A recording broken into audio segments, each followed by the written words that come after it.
की बात कर रहा हूं। जब न दिन था न रात, जब न धरती थी न आकाश, जब न सूर्य था न चंद्रमा।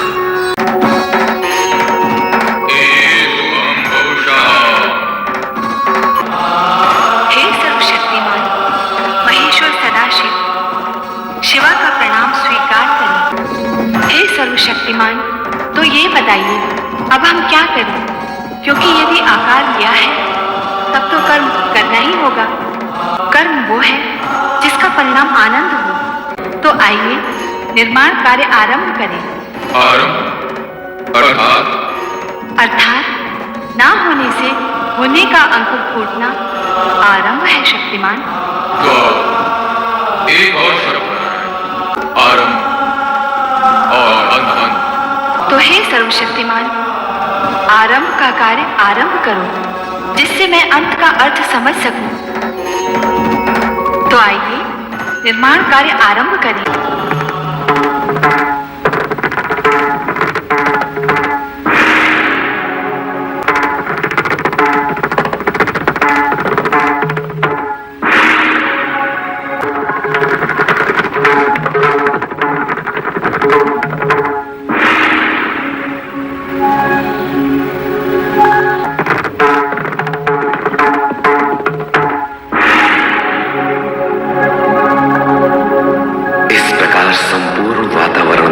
शून्यता को भरने के लिए देवादिदेव शिव और मां शिवा ने आकाश, वायु, अग्नि, जल, पृथ्वी एवं ग्रह नक्षत्रों की रचना की। तत्पश्चात स्वयं की रचाई गई आनंदपूर्ण इन रचनाओं के परमाणुओं में लय, ताल, स्पंदन और गति को संतुलित रखने तथा सृष्टि में कल्याणकारी तत्वों का समावेश करने के लिए आदि नृत्य आरंभ कर अपनी रचनाओं को गतिमान और शक्तिमान बनाया।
शिवाय।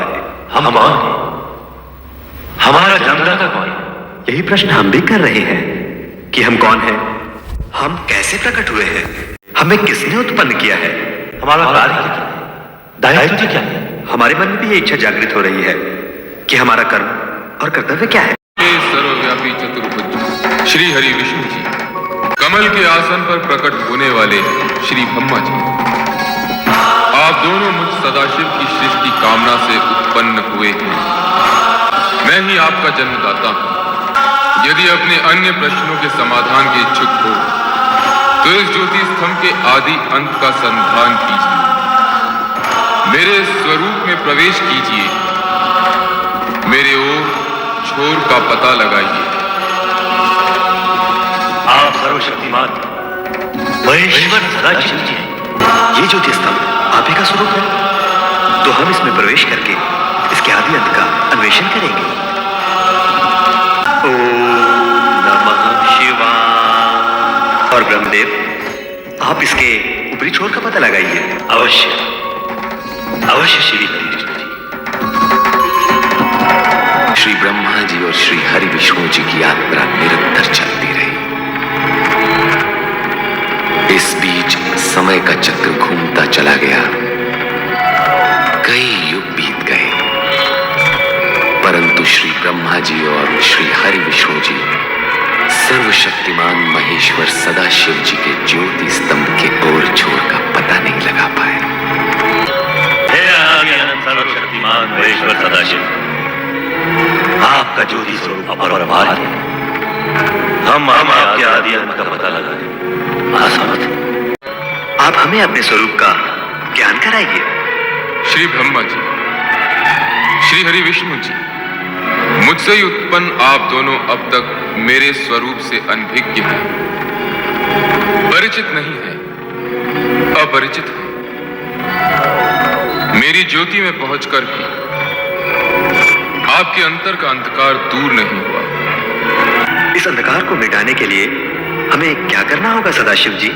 मेरे स्वरूप का दर्शन पाने के लिए अखंड रूप से मेरा ध्यान करते हुए आप दोनों तप कीजिए।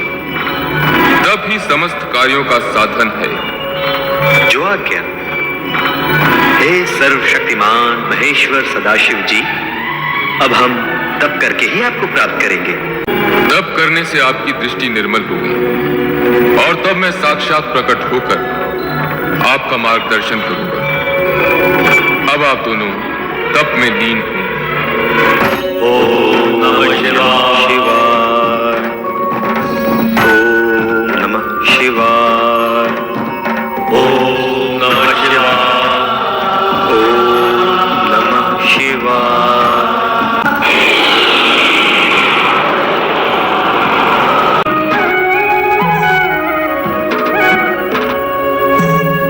आप कौन है सर्वशक्तिमान? हम हैं अर्धनारीश्वर, शिव और शक्ति का अभिन्न रूप। अर्धनारीश्वर? हाँ श्री हरि विष्णु जी, श्री ब्रह्मा जी, जिस ज्योति स्तंभ का आप दोनों युगों युगों तक अनुसंधान करते रहे, वही अर्धनारीश्वर रूप में आपके सामने प्रकट हुआ है। शिव और शक्ति एक दूसरे में समाये हुए हैं। शिव में ही शक्ति है और शक्ति में ही शिव। आदिदेव सर्वशक्तिमान महेश्वर सदाशिव और आदिशक्ति मां शिवा के अर्धनारीश्वर रूप को प्रणाम। हमारा तप सफल हुआ। आपके दर्शन पाकर आप धन्य हुए। एको हम बहुश्याम। आप दोनों हमारी सृष्टि कामना से उत्पन्न हुए हैं, इसलिए आप दोनों सृष्टि रचना और सृष्टि पालन का कार्य करेंगे। सृष्टि रचना और सृष्टि पालन? हाँ श्री हरि विष्णु जी, श्री ब्रह्मा जी, हमने जिन 5 महाभूतों पंच तत्वों का निर्माण किया है, उनसे आप सृष्टि और प्राणी मात्र के सृजन का कार्य करेंगे। और श्री हरि विष्णु जी, श्री ब्रह्मा जी जिस सृष्टि का सृजन करेंगे, उसका आप पालन करेंगे। जो आगे अर्धनारीश्वर। हे अर्धनारीश्वर शिव शक्ति, क्या आप यह रूप संसार के लिए पूजने योग्य होगा? नहीं, ये हमारा दिव्य सात्विक रूप है। शिव का संसारियों के लिए पूज्य रूप सृष्टि रचना के पश्चात कैलाश पर प्रकट होगा। और आदिशक्ति? शक्ति का रूप जानने के लिए आपको सृष्टि रचना होने तक प्रतीक्षा करनी होगी। अब आप दोनों अपना अपना कार्य प्रारंभ कीजिए। श्री ब्रह्मा जी, अब आप ब्रह्मलोक में स्थित होकर सृष्टि रचना का कार्य प्रारंभ कीजिए। अवश्य श्री हरि विष्णु जी। ओम नमः शिवाय। तदुपरांत शिवाज्ञा से ब्रह्मा ने पंच तत्वों से सृष्टि रचना का कार्य प्रारंभ किया। सर्वप्रथम उन्होंने ऊर्ध्व आकाश में स्वर्गलोक की उत्पत्ति की। स्वर्गलोक के सिंहासन पर स्वर्ग के स्वामी देवराज इंद्र के साथ उनकी सहधर्मिणी इंद्राणी शचित हुई। साथ ही प्रकट हुए इंद्र के सहायक देवता जो अमित शक्ति के धारक थे और स्वर्ग की सुंदर स्वर्ग रचना के पश्चात ब्रह्मदेव ने 7 समुद्रों से घिरी सप्तद्वीप पृथ्वी की रचना की। ये पृथ्वी पर्वतों, वृक्ष लताओं और झरनों से पूर्ण थी। पृथ्वी पर भांति भांति के जीव जंतु, पशु पक्षी वन प्रदेशों में प्रकट हुए। स्वर्गलोक तथा पृथ्वी लोक की रचना के पश्चात ब्रह्मा ने पाताल लोक तथा नरक की स्थापना की। पाताल लोक के साथ ही वहां रहने वाले असुरों की उत्पत्ति हुई।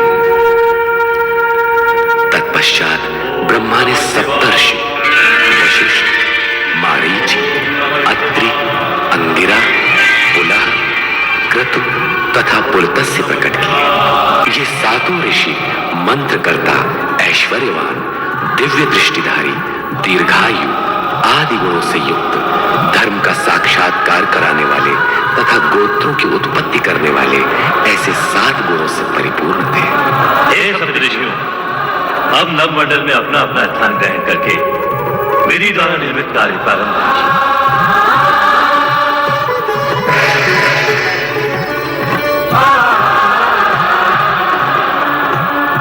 ओम नमः शिवाय। प्रणाम परमपिता। ओम नमः शिवाय। अरे ये क्या है ब्रह्मदेव? कामदेव, तुम्हारा कार्य होगा जुगलों में कामेच्छा उत्पन्न करना। और वसंत, तुम प्रकृति में सौंदर्य प्रकट करोगे। सृष्टि की रचना के लिए यह अति आवश्यक अंग है। ओम नमः शिवाय। नारायण नारायण। नारद अपने मानस परमपिता ब्रह्मा जी को प्रणाम करता। आयुष्मान भव नारद। तुम श्री हरि विष्णु के परम भक्त के रूप में प्रसिद्ध होकर संसार में धर्म और भक्ति का प्रचार करते हुए संसारियों की उलझी हुई समस्याएं सुलझाओगे। नारायण नारायण। ओम नमः शिवाय। शिवाय शिवाय। ओम नमः शिवाय।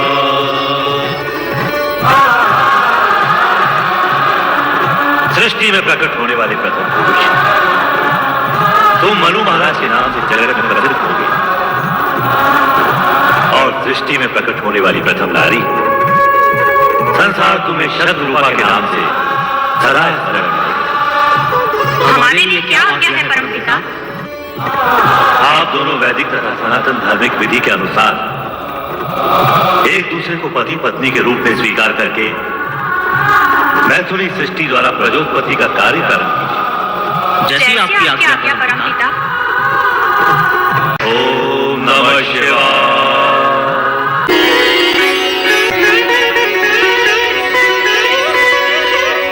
हे सृष्टि के सज्जनकर्ता ब्रह्मा जी, आपकी तथा सदाशिव की इच्छा से मैं वीणा पाणी सरस्वती आपके सन्मुख प्रकट हुई हूँ। मेरे लिए क्या आज्ञा है? हे महादेवी सरस्वती, इस सृष्टि में कला, संगीत, ज्ञान, विज्ञान एवं समस्त विद्याएं तुम्हारी उपासना से सिद्ध होंगी। जिज्ञासा ही मानवता को विद्या प्रदान करती है। मेरी यही कामना है। सृष्टि के सृजनहार ब्रह्मा जी की इच्छा का आदर अवश्य करूंगी। ओम नमः शिवाय।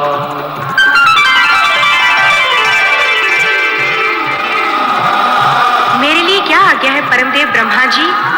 संध्या, तुम मनुष्यों में यज्ञ हवन की रुचि जगाने, इष्ट देवों तथा पितरों के प्रति आराधना का माध्यम बनने के लिए प्रकट हुई। तुम धर्म ऋषि के आश्रम में स्थान ग्रहण करो। जैसी आज्ञा परमदेव की। इस प्रकार ब्रह्मा सृष्टि की रचना में इतने आत्मविभोर हो गए कि वे अपने मानस में उत्पन्न अपने पुत्र दक्ष को प्रकट करना सर्वथा भूल गए। तब स्वयं दक्ष ने पीड़ित होकर ब्रह्मा को कठोर शब्दों में स्मरण कराया। मुझे भी प्रकट कीजिए परमपिता। आप अपने पुत्र दक्ष को उत्पन्न करना कैसे भूल गए? परमपिता, आपके मन में मेरा उद्भव हो चुका है। मैं अपने बाहर आने का मार्ग खोजते खोजते आपके चरण के अंगुष्ठ तक आ पहुंचा हूं। मुझे भी प्रकट कीजिए परमपिता, मुझे भी प्रकट कीजिए। दक्ष, मैं अपने से उत्पन्न मानस पुत्र पुत्रियों को देखने में ऐसा विभोर हुआ कि तुम्हारा ध्यान ही नहीं रहा। मेरे मानस पिता ब्रह्मा जी, मैं दक्ष प्रजापति सर्वप्रथम प्रकट होने का अधिकारी था, परंतु आपने मेरी उपेक्षा की। आपने ऐसा क्यों किया परमपिता? मैथुनी सृष्टि से प्रजुत्पत्ति का दायित्व सर्वप्रथम मनुष्य कृपा को पूर्ण करना है। अतः तुम्हारा अंत में प्रकट होना उचित ही है। आप ही ने तो विधान निश्चित किया है परमपिता कि प्रजापति का पद सर्वप्रथम मुझे प्राप्त होगा। अवश्य हम उस विधान के अनुसार ही कार्य करेंगे, परंतु पदोत्पादक तथा प्रजापति का कर्तव्य तुम विवाह करके ही पूर्ण कर सकोगे। अर्थात आपके कहने का तात्पर्य क्या है परमपिता? पहले तुम्हारा विवाह प्रजापति वीरण की पुत्री वीरणी से होगा, तत्पश्चात ही तुम प्रजापति हो। जाओ, पहले ये कार्य पूर्ण करो। सोच क्या रहे हो बुद्ध दक्ष? तुम तो प्रजापतियों के आदर्श बनने जा रहे हो। जाओ, अपना दायित्व पूर्ण करो। तुम्हारा कल्याण हो। जो आ गया परमपिता।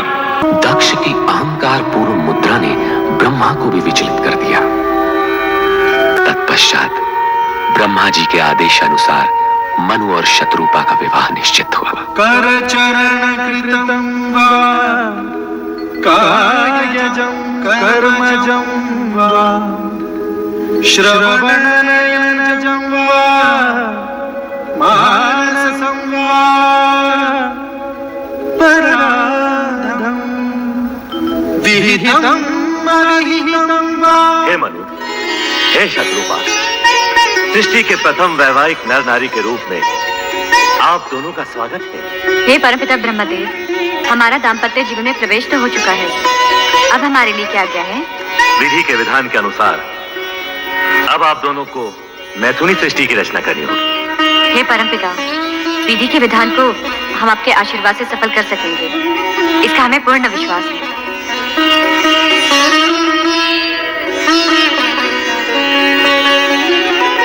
प्रजापति प्रजापालक महाराज वीरण अपनी कन्या सौभाग्य कांक्षिणी वीरणी का हाथ दक्ष प्रजापति के हाथ में समर्पित करके पाणी ग्रहण विधि पूर्ण कीजिए।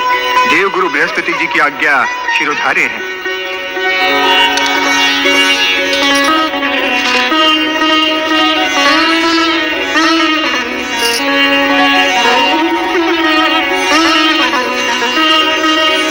मैं प्रजापति वीरण अपनी कन्या वीरणी महाराजा दक्ष को समर्पित करता हूँ। सौभाग्यवती भव, चिरंजीव भव।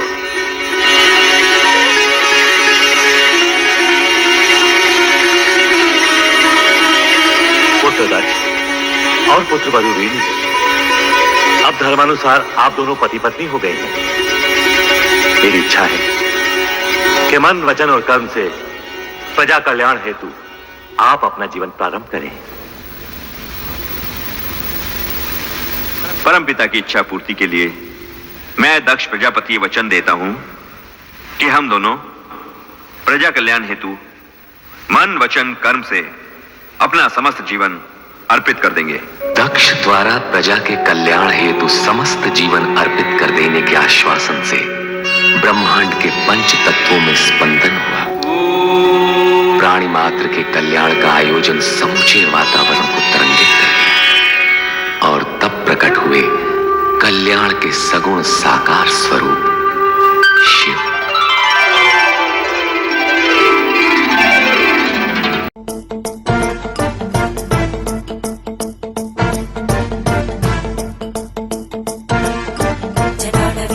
जल प्रवाह पावितस्तरे कलेवलं विलम्बिताम्बुजङ्गमालिकां ढमड्ढमड्ढमड्ढमन्निनादमड्ढमर्वयं चकार चण्डताण्डवं तनोतु न शिव शिवम्।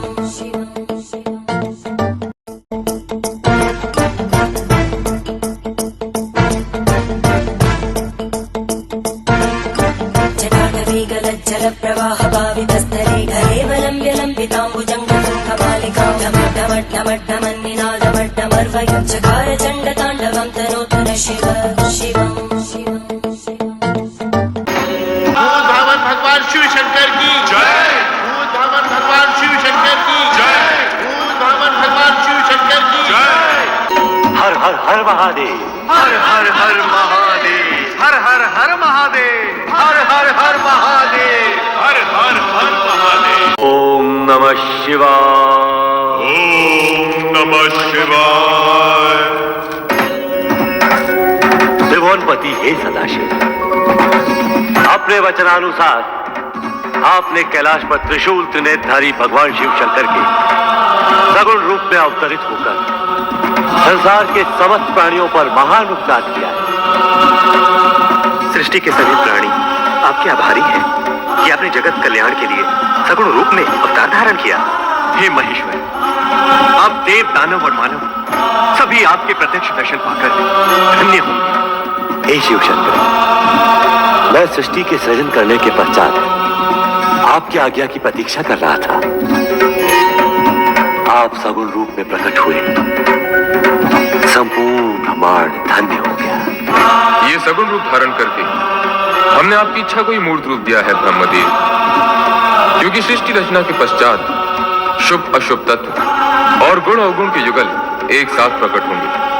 उनमें संतुलन के लिए धर्म, नीति और न्याय का शासन स्थापित करने के लिए हम त्रिदेवों का योगदान अवश्यंभावी होगा। महादेव, सृष्टि की रचना तो पूर्ण हुई और हम त्रिदेव अपने सगुण रूप में अवतरित हुए, परंतु क्या ब्रह्मदेव? हे प्रभु, यह भली प्रकार विदित है कि शिव और शक्ति एक दूसरे के अभिन्न अंग हैं। आपके सगुण रूप के दर्शन तो हमें प्राप्त हुए, परंतु मां सती का अवतार कब और किस रूप में प्रकट होगा?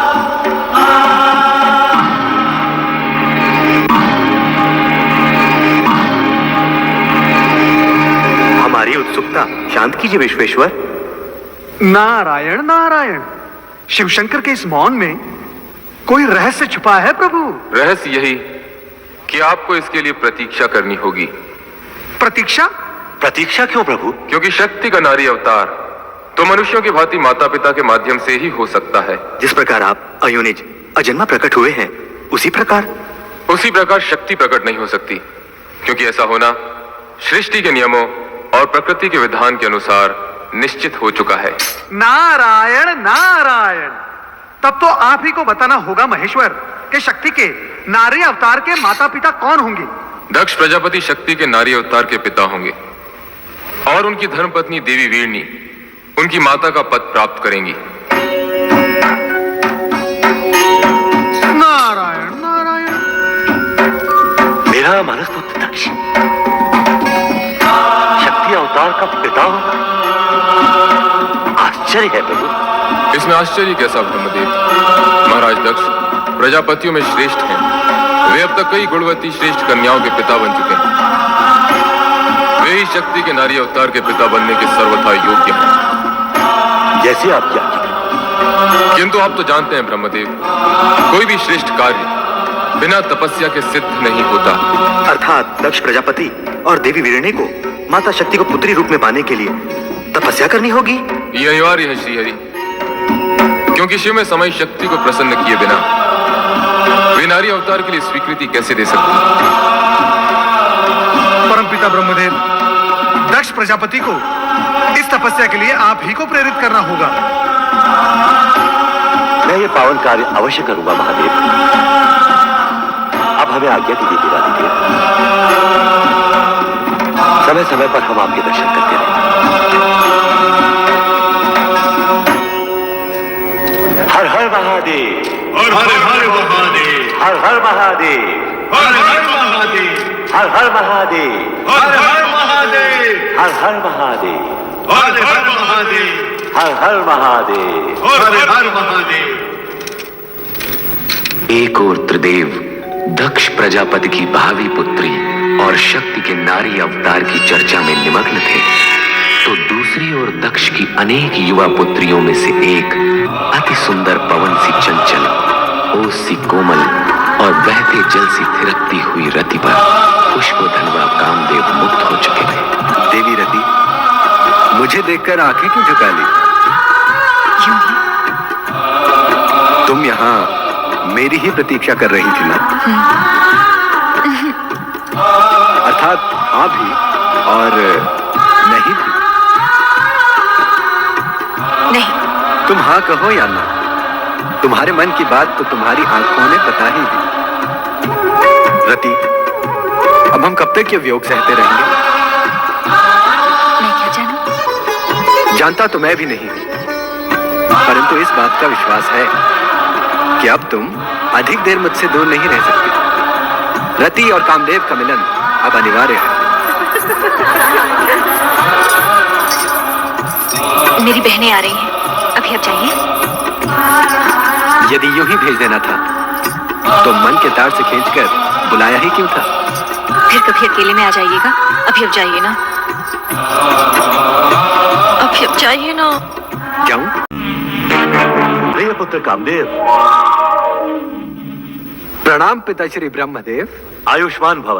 किस ओर से आगमन हुआ और किस ओर प्रस्थान कर रहे हो? मैं तो ऐसे ही आकाश में भ्रमण कर रहा था परमपिता।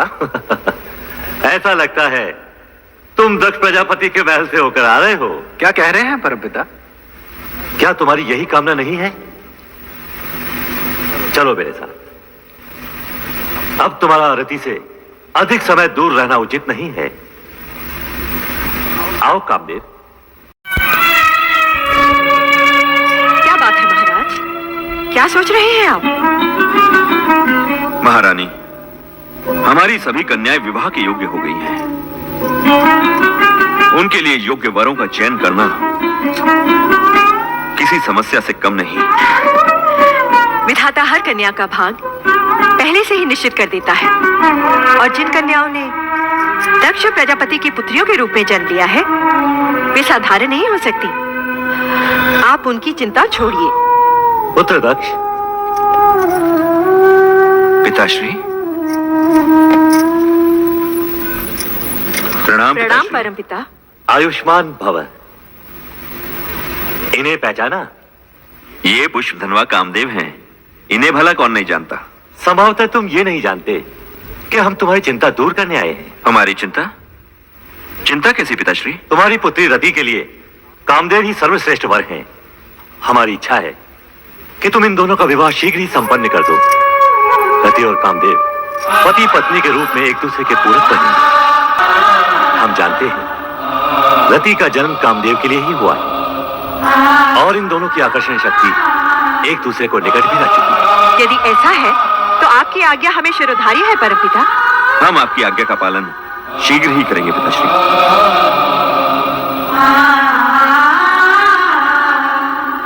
तो फिर मुझे आज्ञा दें परमपिता। अवश्य कामदेव, तुम्हारे शुभ विवाह का मुहूर्त शीघ्र ही निश्चित होगा।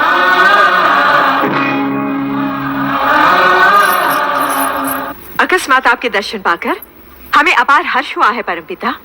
वीरनी, दक्ष, हमारे आगमन का उद्देश्य रति कामदेव विवाह प्रस्ताव से कहीं अधिक महत्वपूर्ण है। हम तुमसे एक विशेष अनुरोध करने आए हैं। अनुरोध क्यों पिताश्री? आप आज्ञा दीजिए। आदिदेव महादेव रुद्रावतार का सगुण रूप लेकर कैलाश पर प्रकट हो चुके हैं। ये तो तुम्हें ज्ञाति होगा। सुना अवश्य है पिताश्री, परंतु सर्वशक्तिमान होते हुए भी उन्होंने ये विचित्र रूप धारण क्यों किया, ये मेरी समझ से परे है। शिव का ये रूप वैराग्य, योग व भक्ति एवं श्रद्धा का मूर्तिमान स्वरूप है। इसे समझना बड़े बड़े ज्ञानियों के लिए भी कठिन है। समय आने पर तुम्हें उनकी महानता का परिचय होगा। आप सत्य कह रहे हैं परमपिता। आपसे अधिक भोलेनाथ के विषय में भला और कौन जान सकता है? परमपिता, पहले ये बताइए कि आप जिस अनुरोध की बात कर रहे थे वो क्या है? मैं शिवाज्ञा से तुम्हारे पास एक संदेश लेकर उपस्थित हुआ हूं। क्या है वो संदेश? तुम दोनों को आद्य शक्ति मां जगदम्बे को पुत्री रूप में पाने के लिए तपस्या करनी होगी। तपस्या? तपस्या क्यों पिताश्री? वे अन्य कन्याओं की तरह सामान्य कन्या नहीं होंगी। तपस्या करके उन्हें प्रसन्न किए बिना उनकी प्राप्ति असंभव है। ये न भूलो कि शक्ति के सगुण अवतार के माता पिता बनने का श्रेय और गौरव तुम दोनों को ही प्राप्त होगा। यह निश्चित है। इसलिए इस शिवाज्ञा को शीघ्र स्वीकार करके शक्ति आराधना प्रारंभ करो। जैसी आपकी आज्ञा। रति कामदेव के विवाह के पश्चात सर्वप्रथम हम आप ही की आज्ञा का पालन करेंगे पिताश्री।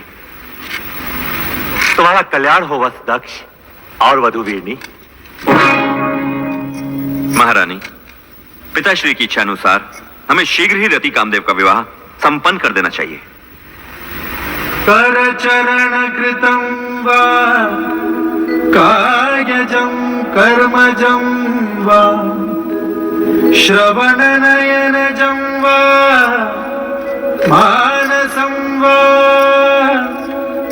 पराधं विहितम्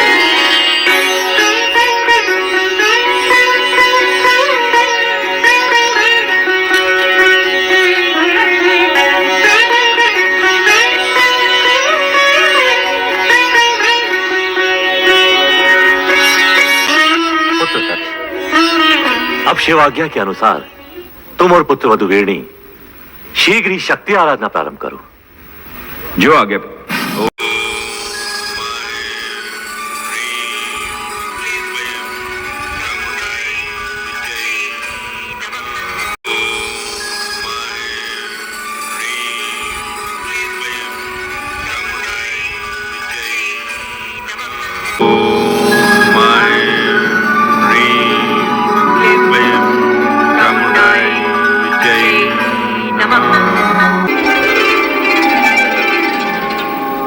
दक्ष प्रजापति,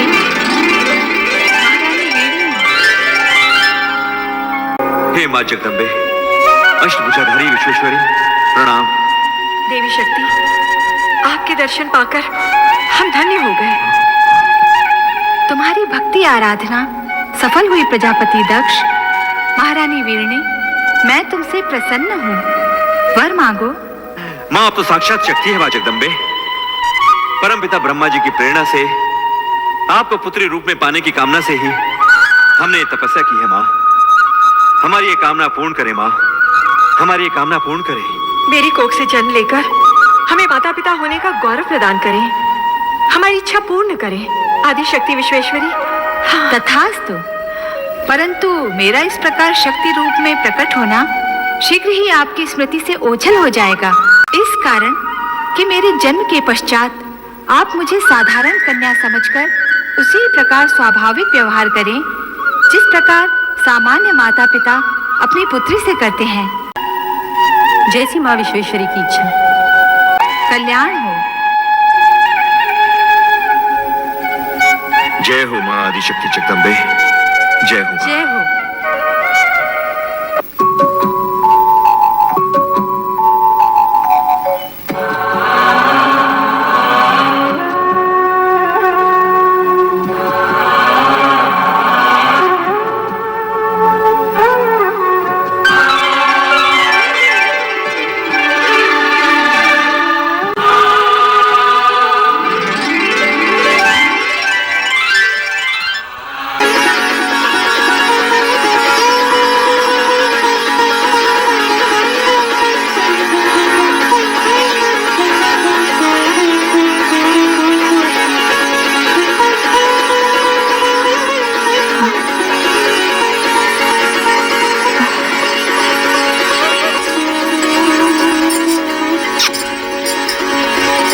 महारानी जी, बधाई हो बधाई हो।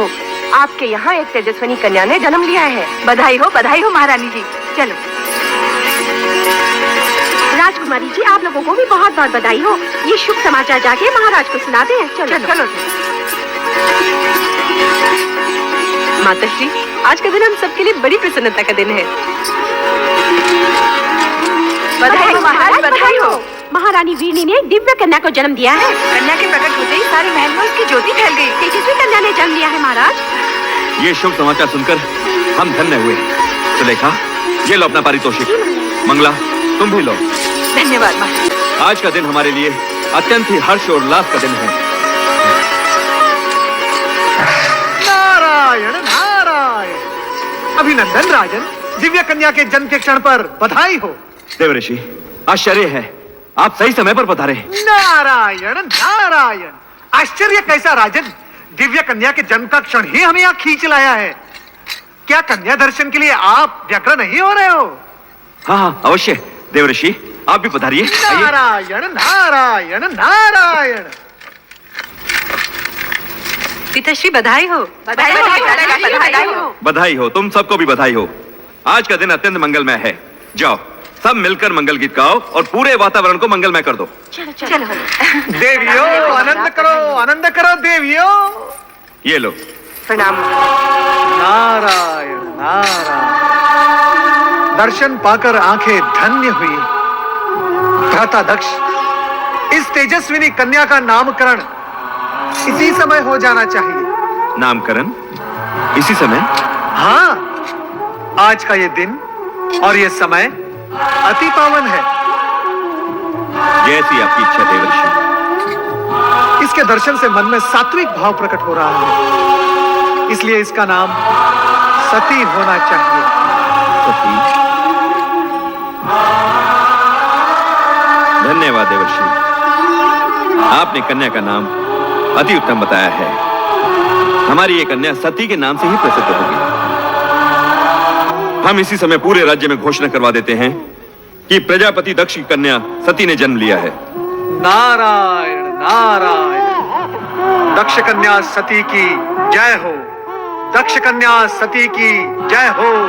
दक्ष कन्या सती की जय हो। वीरणी ने वात्सल्य भाव से गदगद होकर अपनी नवजात कन्या को देखा। महारानी जी, हमारी सती कितनी तेजस्विनी दिखती है। मन करता है इसे देखते ही रहें। इसके सुंदर मुख से आंखें हटती ही नहीं।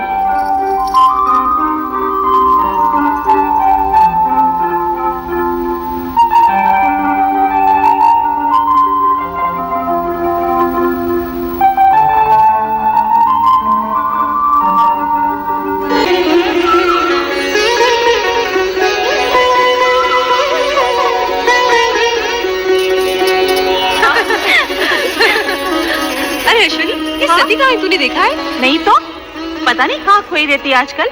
आओ देखिए कहाँ है। चलो चलो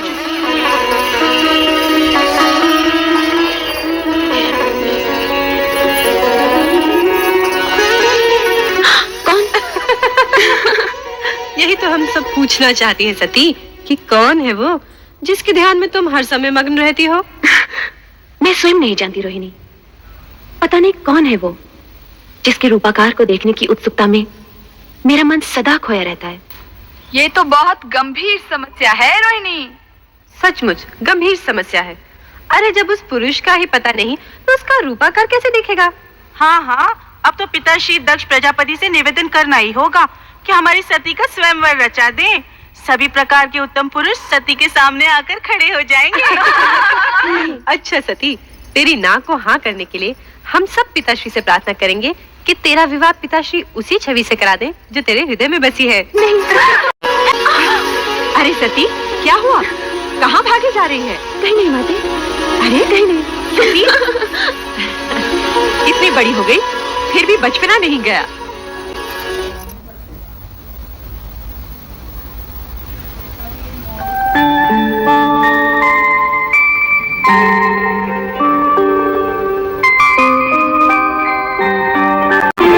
शक्ति तुम? शक्ति नहीं, मैं सती हूँ प्रभु। तुम तो अपने लौकिक नाम रूप की चर्चा करने लगी। सत्य तो यह है कि तुम ही शक्ति हो। अलौकिक शक्ति, शिव शक्ति। आपकी शक्ति आपसे विलग कैसे प्रभु? शक्ति का शिव से विलग होना संभव ही नहीं। जिसे तुम विलग समझ रही हो वो हमारी व्यापकता है, सर्वव्यापकता। शिव कैलाश में और शक्ति सती रूप में पृथ्वी पर दक्ष के घर, ये कैसी व्यापकता है प्रभु? जगत में सत्य की प्रतिष्ठा के निमित्त इस व्यापकता की आवश्यकता है प्रिय।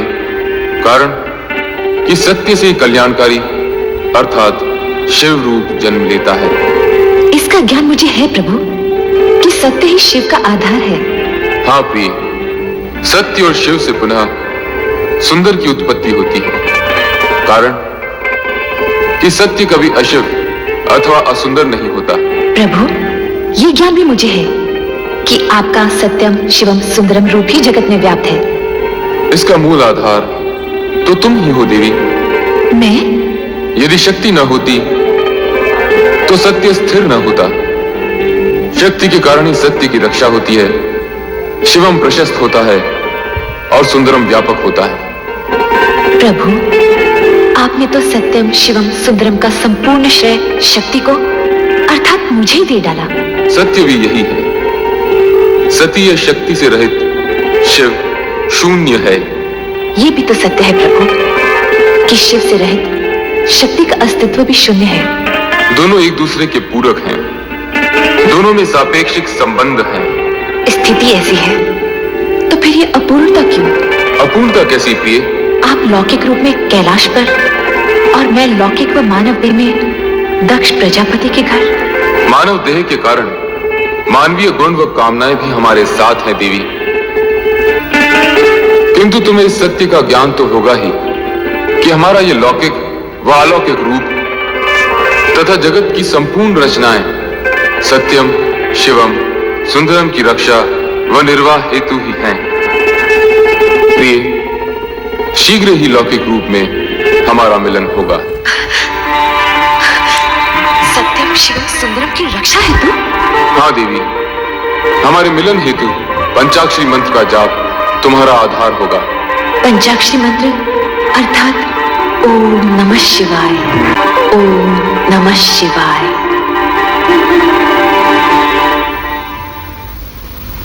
बेटी सती, सती उठो, प्रभात हो गया। ओम नमः शिवाय, ओम नमः शिवाय। ये क्या है? ये वो पंचाक्षरी मंत्र है माते जो मेरा कल्याण करेगा। इस मंत्र की अनुभूति मुझे स्वप्न में हुई थी जब मैं उनके समक्ष खड़ी थी। तुम किसकी बात कर रही हो पुत्री? भगवान शिव शंकर की। वे ही मेरे स्वप्न में आए थे। क्या शिवजी तुम्हारे स्वप्न में आए थे? हाँ माते, उन्होंने मेरे मन की सारी व्यग्रता शांत कर दी। उनसे मिलकर मुझे ये ज्ञान हुआ कि मैं पार्थिव शिवलिंग बनाकर शिव आराधना करूं। तत्पश्चात ही उनसे मिलन होगा। सती, सती तुम्हारी बात पर विश्वास? मेरी बात पर विश्वास करो माते, ये सत्य है। पार्थिव शिवलिंग द्वारा शिव आराधना करने से ही मुझे मनोवांछित फल मिलेगा। ओम नमः शिवाय, ओम नमः शिवाय, ओम नमः शिवाय, ओम नमः शिवाय, ओम नमः शिवाय, ओम नमः शिवाय, ओम नमः शिवाय। पुत्री सती, पुत्री सती। प्रणाम पिताश्री। ये तुम क्या कर रही हो? पिताश्री, देवेश्वर शिव ने आज्ञा दी है कि मैं इसी प्रकार शिव आराधना करूं। वे मुझे शीघ्र ही मिलेंगे। कदापि नहीं, कदापि नहीं पुत्री। ये ना भूलो कि तुम विशाल साम्राज्य के स्वामी दक्ष प्रजापति की राजकन्या हो। पिताश्री, मेरी यही आकांक्षा है कि देवेश्वर शिव के साथ मेरा मिलन शीघ्र ही हो। और इसी मिलन को संभव बनाने के लिए परमात्मा शिव की आज्ञा अनुसार मैं ये पूजा कर रही हूँ। उस विचित्र वेशधारी कैलाश निवासी से तुम्हारा विवाह कैसे संभव होगा? एक प्रजापालक नरेश होते हुए हम स्वयं अपनी पुत्री को एक वैरागी के हाथों कैसे सौंप सकते हैं? जो पूर्व निश्चित है उसे आप विफल कैसे कर सकते हैं? मेरा जन्म ही देवेश्वर शिव के चरणों की सेवा के लिए हुआ है पिताश्री। ये तुम्हारा भ्रम है सती। स्वप्न की बातें कभी सत्य नहीं हुआ करती। तुम जो कुछ भी कर रही हो वो तुम्हारे भ्रम का परिणाम है। छोड़ दो ये सब व्यर्थ की बातें। नहीं पिताश्री, देवेश्वर शिव के प्रति ऐसा असम्मान न दिखाइए, ये उचित नहीं होगा। उचित अनुचित के तर्क में उलझकर तुम अपनी अल्प बुद्धि का परिचय दे रही हो सती। ऐसा प्रतीत होता है कि तुम्हारा ये शिव आराधना का मोह भंग करने के लिए अब हमें ही कोई उपाय करना होगा, और ये उपाय हम शीघ्र ही करेंगे। ओम नमः शिवाय। देवादिदेव सदाशिव के चरणों में नारद का प्रणाम। अपने आने का मंतव्य बताइए। प्रभु, आप तत्काल ये बताने की कृपा करें कि देवी सती और आप प्रवाह के बीच भ्राता दक्ष का विरोध रूपी विघ्न जो आ रहा है, उसे विफल कैसे किया जाए? उसका उपाय क्या है? किसी भी प्रकार की दुविधा की स्थिति में नंदाव्रती कन्याओं की कामना पूर्ति का सर्वोत्तम उपाय है। नारायण नारायण।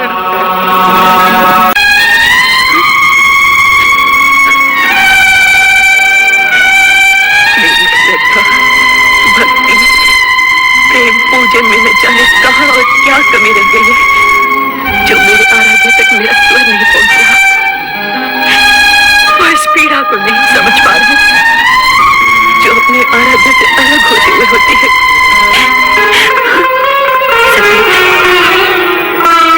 धैर्य रखो सखी, तुम्हारी प्रेम में तपस्या निरर्थक नहीं जाएगी। तुम्हारे स्वामी आएंगे, अवश्य आएंगे। ये सत्य कहती है पुत्री, तुम्हारे मन कामेश्वर अवश्य आएंगे, किंतु तभी जिस पल विधाता ने उनका आना निश्चित किया होगा। तो फिर मिलन की उस पल की प्रतीक्षा में तब तक यहाँ बैठी रहूंगी जब तक मेरे स्वामी आकर मुझे स्वीकार न कर ले। पुत्री, ये बालोचित हाट तुम्हें शोभा नहीं देगी।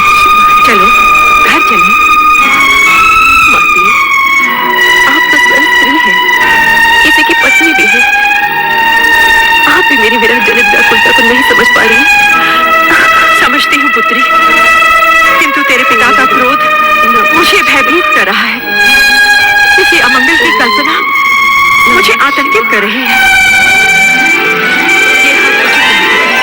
हर जाना नहीं माते। नारायण नारायण। मंगल हो देवियों, मंगल हो। देवी सती, आपके लिए देवाधिदेव भोलेनाथ शिवशंकर का एक संदेश है। आपके और उनके विवाह में जो बाधाएं आ रही हैं, उनके लिए नंदाव्रत करना आपके लिए उत्तम रहेगा। हाँ, मनचाहा पति पाने की दिशा में नंदाव्रत एक सिद्ध उपाय है। यही महेश्वर का कथन है। देवियों, क्या है तो आप भी इसका प्रयोग कर सकती है। नारायण नारायण। इस व्रत को करने का विधि विधान क्या है? लोगों को ठिठोली पड़ रही है और मेरे यहाँ प्राण जा रहे हैं। कृपया आप घर के लिए प्रस्थान करें और नटखट बहनों को भी अपने संग ले जाएं। किंतु हमें भी तो व्रत की विधि सीखनी है ना माते? हमें भी तो सीखना है। जैसे तुम्हारी इच्छा पुत्री। कल्याण। शीघ्र भाई देव ऋषि, व्रत की विधि क्या है? नारायण नारायण। व्रत की बात शांतिपूर्वक सुननी होगी। देवियों, इसलिए उतावली मत करो। मैं आपको व्रत की विधि अवश्य बताऊंगा, परंतु आप सबको मेरी एक बात माननी होगी। वो क्या देव ऋषि? सबसे पहले देवी सती नंदाव्रत करेंगे और इनका व्रत पूर्ण होने तक आप सब इनकी हृदयपूर्वक सहायता करेंगे और व्रत की विधि का इन्हें स्मरण कराते रहेंगे, क्योंकि ये व्रत 1 वर्ष में पूर्ण होगा और 1 वर्ष तक तिथियों के अनुक्रम से विविध सामग्रियों से आपको भगवान महेश्वर का पूजन एवं स्मरण करना होगा। जागरण के साथ साथ उपवास भी करना होगा। अन्य विधियां आपकी बहनों को मैं अवगत करवा दूंगा, ये आपको स्मरण कराती रहेगी। मुझ पर आपने जो उपकार किया है, उसके लिए मैं सदा आभारी रहूंगी देव ऋषि।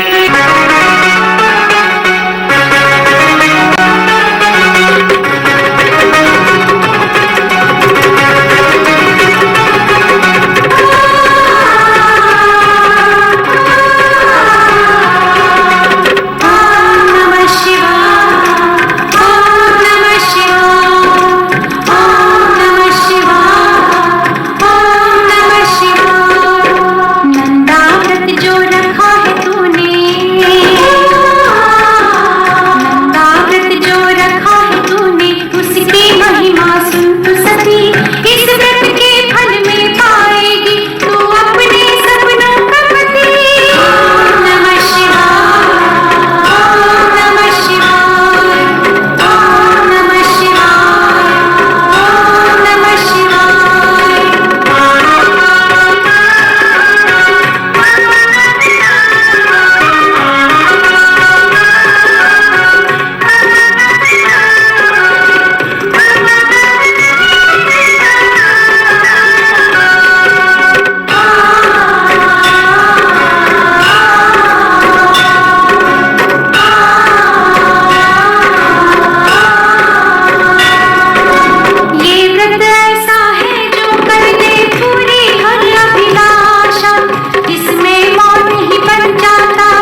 व्रत से हम प्रसन्न हुए।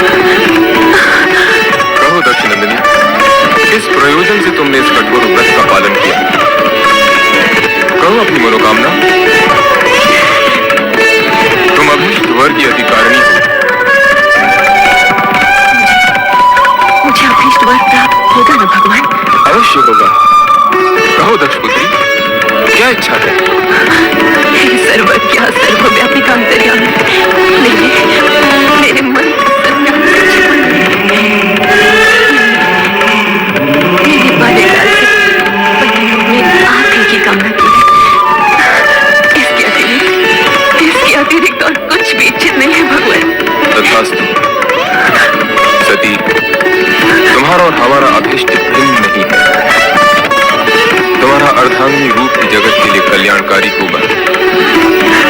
मैं धन्य हो गई प्रभु, मैं धन्य हो गई।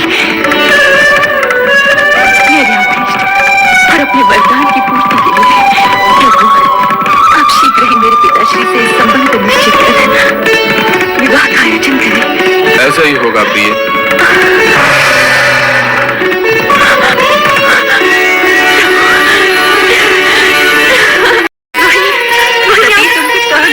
तुम्हारे खिले खिले मुख की एक एक रेखा योग घोष कर रही है कि तुम्हें तुम्हारा मंदिर मिल गया है। जल्दी बताओ ना सती, नंदा व्रत का प्रयोग सफल हुआ? शीघ्र बताओ ना सती, फिर हम भी अपने मनचाहे पति को पाने का प्रयास आरंभ करें। मेरा व्रत सफल हो गया है। मेरे आराध्य ने मुझे दर्शन दिया और कहा कि शीघ्र ही मुझे पत्नी रूप में वरण करेंगे। परंतु सती, पिताश्री इस विवाह के विरुद्ध है। कहीं ऐसा ना हो शिव जी का वचन मिथ्या नहीं होता बहन। जब संपूर्ण ब्रह्मांड उन्हें सत्यम शिवम सुंदरम के रूप में मानता है, तब उनके मुख से निकले वचन असत्य हो ही नहीं सकते।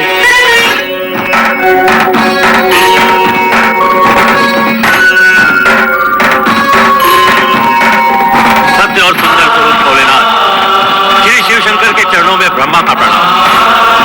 कैलाश में आपका स्वागत है ब्रह्मा जी। आपके लिए एक शुभ समाचार है।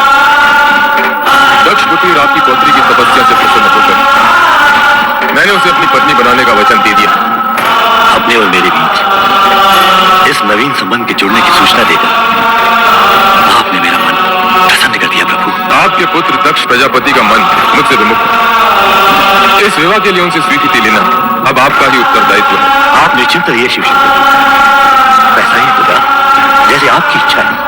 आपने मेरी पौत्री को अपनी जीवन संगी के रूप में स्वीकार करके मुझे और सती दोनों को कृतार्थ किया है।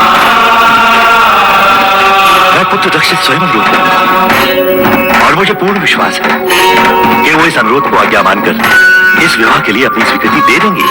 नहीं, कभी नहीं। मैं अपनी पुत्री का विवाह उस बैरागी औगड़ शिव से कभी नहीं करूंगा। समस्त ब्रह्मांड की कोई भी शक्ति मुझे ये कार्य करने के लिए बातें नहीं कर सकती। कदापि बातें नहीं कर सकती, कदापि नहीं। पुत्र दक्ष, प्रणाम पिताश्री। आयुष्मान भव। समस्त ब्रह्मांड की शक्तियां इस शक्ति को अपना आराध्य समझती हूं। उन भोलेनाथ की आज्ञा का पालन तो तुम्हें करना ही होगा पुत्र। इस विवाह को तुम रोक नहीं सकते। पिताश्री, शिव प्रेम के दंश ने सती को तो बुद्धि भ्रष्ट कर ही दिया है, परंतु उसकी मां अर्थात आपकी पुत्र वधु वीरनी की भी मति हल दी है। पिताश्री, अब आप ही समझाइए इन माता पुत्री को। समझाने तो हम तुम्हें आए हैं पुत्र। इस विवाह में बाधक मत बनो, इसे हमारी भी आज्ञा समझो। ये आप कह रहे हैं पिताश्री? हाँ, ये जानते हुए कि राजकुल में जन्मी पली बड़ी आपकी पौत्री को इस विवाह से केवल कष्ट ही कष्ट होने वाले हैं। तुम्हारा ये सोचना सर्वथा अनुचित है दक्ष। मात्र एक राजा संसार के समस्त राजघरानों की वैभव संपदा को यदि तुम एक पलड़े में डाल दोगे, तब भी भगवान शिव के वैभव और उनकी गरिमा का पलड़ा उससे कहीं अधिक भारी होगा। और शिव सती का विवाह विधाता का अटल विधान है। तुम्हारी इच्छा हो या न हो, तुम इसे रोक नहीं पाओगे। मेरा कहा मानो और सहर्ष इस विवाह के लिए स्वीकृति दे दो। स्वीकृति दे दो वत्स दक्ष, स्वीकृति दे दो, स्वीकृति दे दो पुत्र।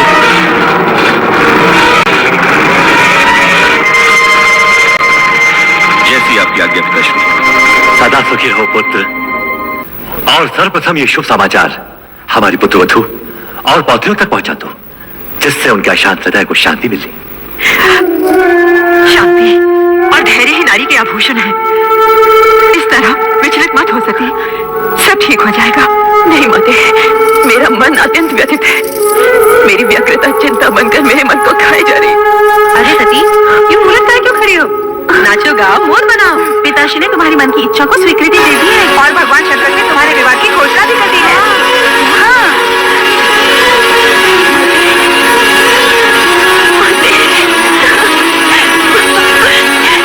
ये क्या सती?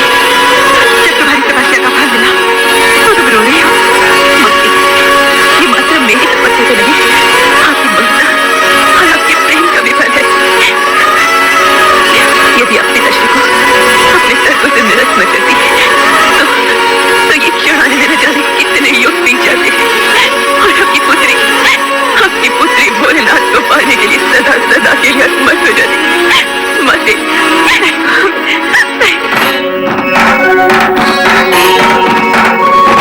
नारायण नारायण। देवादिदेव महादेव के चरणों में मेरे पुत्र दक्ष प्रजापति ने आपके साथ अपनी पुत्री का विवाह स्वीकार कर लिया। भगवान शिव शंकर की देवी सती की पुत्र, आपने उत्तरदायित्व तुम्हें सौंपा। ये सभी देवताओं को शिव सती विवाह में पधारने का आमंत्रण देना। अवश्य अवश्य परमपिता, अवश्य। मैं ये मंगल कार्य शीघ्र ही पूर्ण करूंगा। नारायण नारायण नारायण नारायण नारायण।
अपनी पुत्री को वधू वेश में देखकर आ रही हूँ।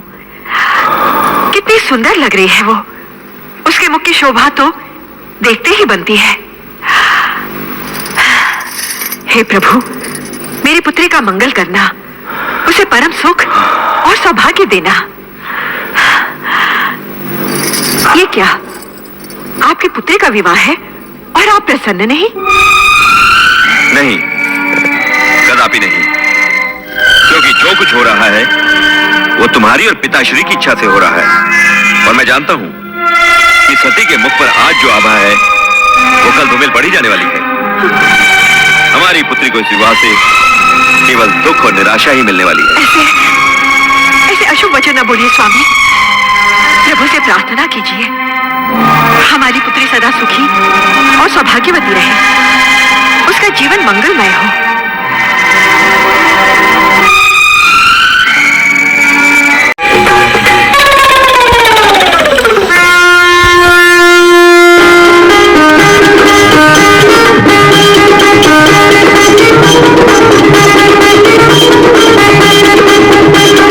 शिव जी बिहान चले थाल की सजा के बाबूती लगा के ना। तो शिव जी बिहान चले थाल की सजा के बाबूती लगा के थाल की सजा के ना।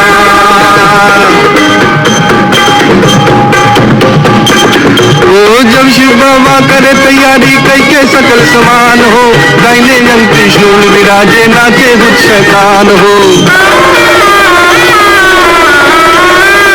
ब्रह्मा चल विष्णु चल लेके वेद पुराण हो, शंख चक्र और गदा धनुष ले चले श्री भगवान हो। और बंटन के चले बम भोला, मिले भांग धतूर का गोला, बोले जी हरदम चले लड़का परा के बाबूती लगा के भाल की सजा के ना।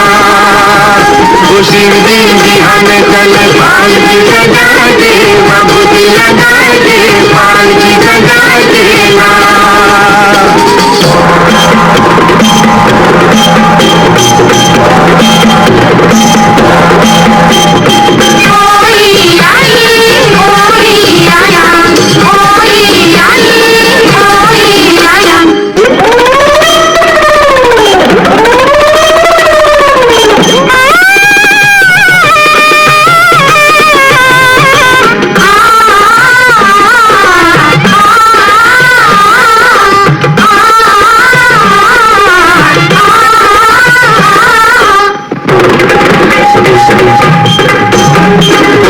मत दिल पर चंचल ली तिलक दलीली लार हो, काला ना गर्दन के नीचे वो दिलन पुकार हो।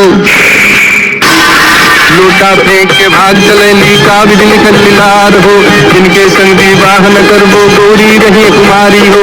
रही पार्वती समझाई बतियो हमरो माई, जय हराई हम कर्म वाली था के बाबूती लगा के भाल की सजा के ना। वो शिव जी बिहान चले भाल की सजा के बाबूती लगा के भाल की सजा के ना।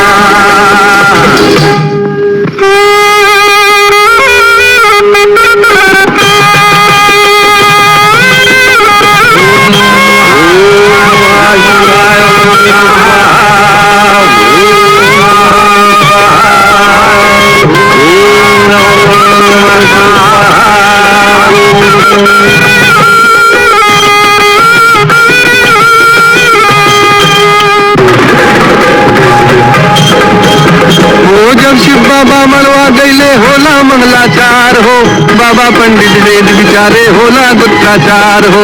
गुजर बिछी की लगी झालरी नागिन की अधिकार हो, बिच मड़वा में नाउन हैली करे ठंगन बड़ियार हो।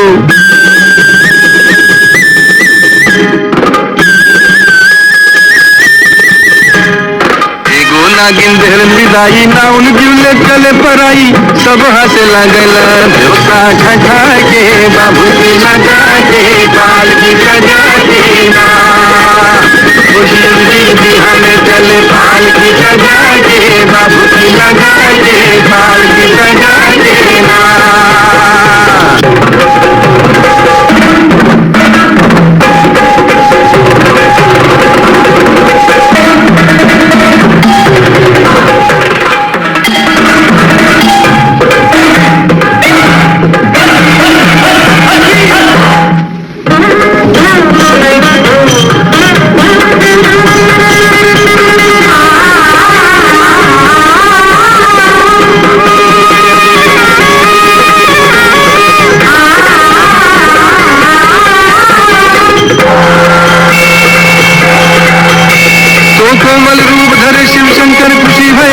पुजारी हो, राजा हिमाचल दान कराइले इज्जत रहे हमार हो।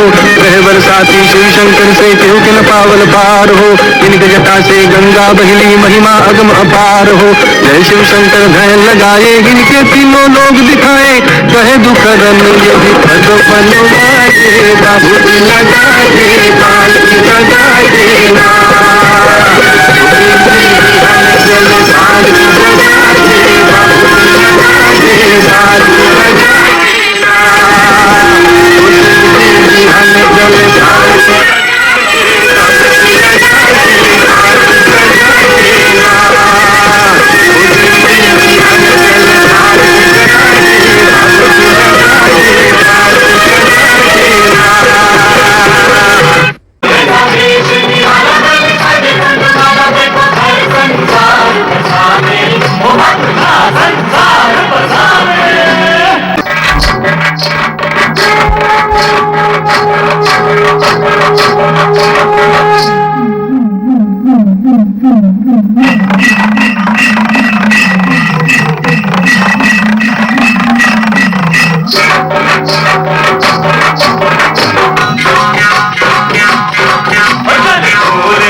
संकल्प लिया था जो समय को दिया था, आज अपना वो वचन निभाने।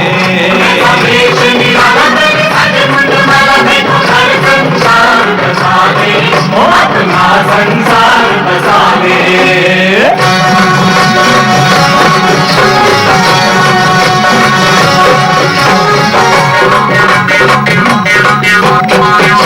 भी पूछ रहे हैं, नटे संतो पूछ रहे हैं, मनमारा भी पूछ रहे हैं, गंगे संतो पूछ रहे हैं, हो करिया पूछ रहे हैं। तन भभुत रमाए माथे तिलक सजाए, भय गए तो जगत से मिटाने।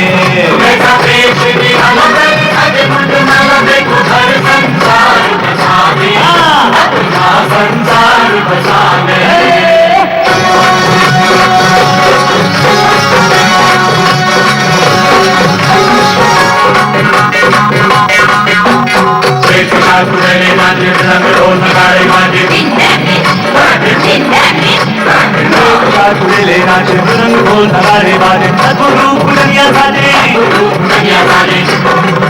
अनहोनी भी बुदाए, आज खुशियां मनाए, कैसा खेल रचा विधना ने।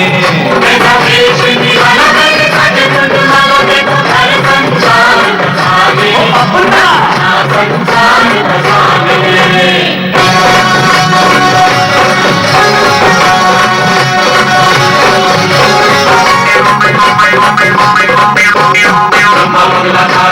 पुष्प सभी के कर बरसाए,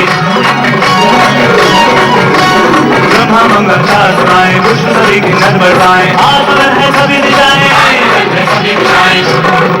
मंद मंद मुस्काते कई लीलाएं दिखाते, कर कर को ही शिव मन भगाने।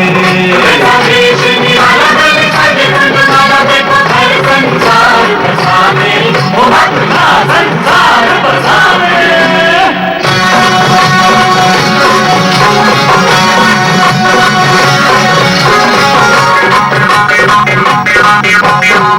कन्यादान करेंगे, मैना देंगे, भाग्य देंगे। कन्यादान करेंगे, मैना देंगे, भाग्य लगेंगे। शिव शक्ति जब मिलेंगे, जग कल्याण होगा, देव सम्मान होगा, सच होंगे सब सपने सुहाने।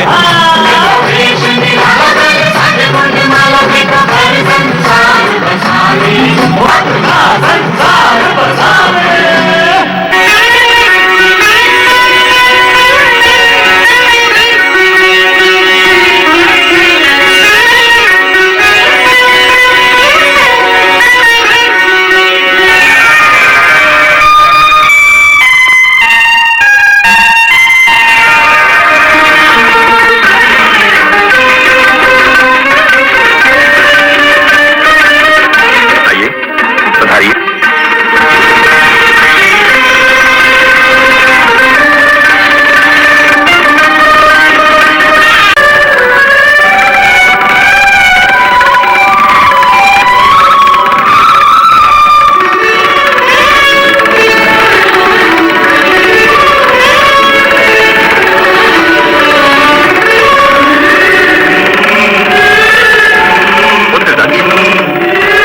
सौभाग्य आकांक्षिणी सती को विवाह मंडप में बुलवाइए।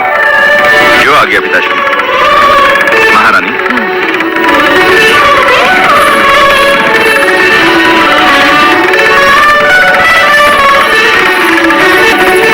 बेटी सती,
सौभाग्यवती बनने का दिव्य रूप भी दे दो।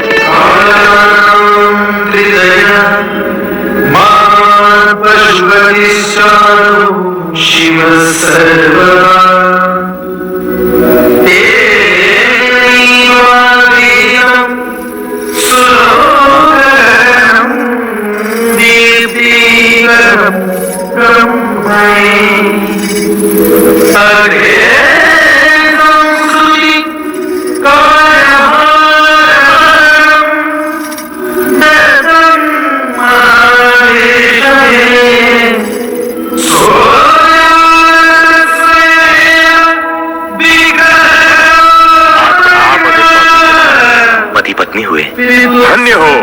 धन्य हो शिव सती का ये मिलन मंगलमय हो। बोलो शिव सती की जय, शिव सती की जय, शिव सती की जय। सभी देवी देवगणों की उपस्थिति के मध्य सदाशिव और देवी सती का विवाह संपन्न हुआ। तत्पश्चात देवगणों ने जगत के कल्याण तथा स्वयं की स्थिति को सुदृढ़ करने का निश्चय करते हुए अपने अपने लोक की ओर प्रस्थान करने का विचार किया।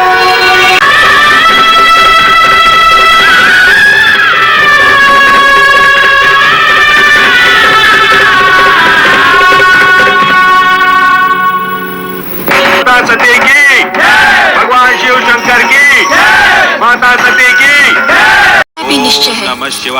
जब तक मुझे ये पत्नी के रूप में स्वीकार नहीं करते, मैं अन्न जल ग्रहण नहीं करूंगी। आप लोग कौन हैं? आपको भगवान शिव शंकर ने भेजा है? इस दासी को स्वीकार कीजिए शिव भक्त। शिव भक्त महाराज, ये मरुत देवता की सुपुत्री सुयशा हैं। एक ऋषि की भविष्यवाणी के अनुसार इनकी जीवन डोर आपसे बंधने वाली है।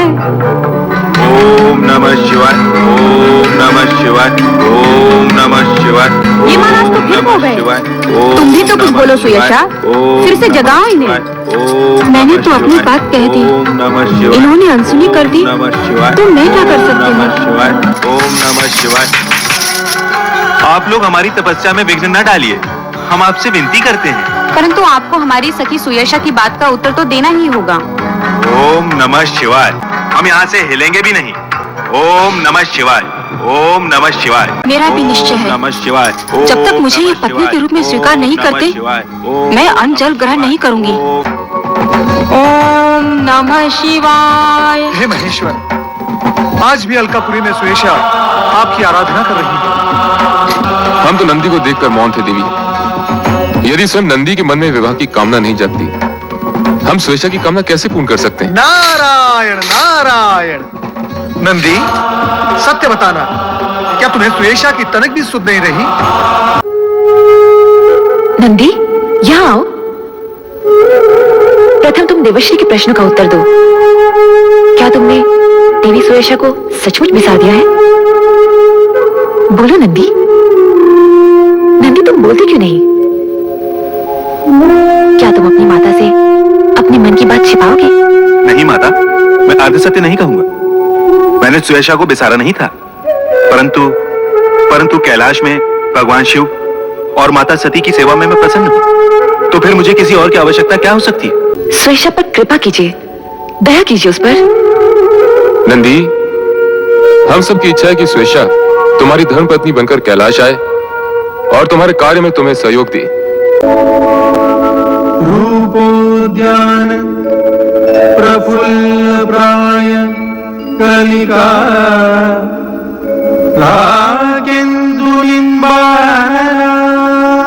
भगवान भोलेनाथ की, क्षेत्राध्यक्ष नंदी की, देवी सुयशा की, माता सती की। यहाँ किस विशिष्ट उद्देश्य से पधारे हो? महेश्वर, इस समय तो मैं परम पिता ब्रह्मा जी का दूत बनकर आया हूँ। नारायण नारायण। हाँ माता, परम पिता ब्रह्मा जी ने निश्चय किया है कि समुद्र मंथन से होने वाले प्रदूषण से मुक्ति हेतु एक महायज्ञ का आयोजन किया जाए। अति उत्तम विचार है ब्रह्मदेव का। कहाँ होने जा रहा है ये महान यज्ञ? प्रयाग की धर्म भूमि पर परम पिता ब्रह्मा जी ने यज्ञ हेतु आपको सादर निमंत्रण भेजा है।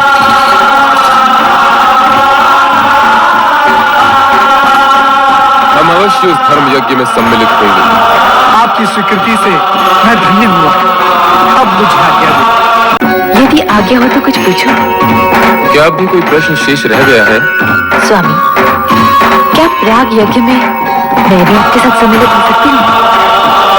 एक ओर महायज्ञ, दूसरी ओर पुण्य स्थली का तरस परस, दोनों पुण्य के कार्य एक ही साथ हो जाएंगे स्वामी।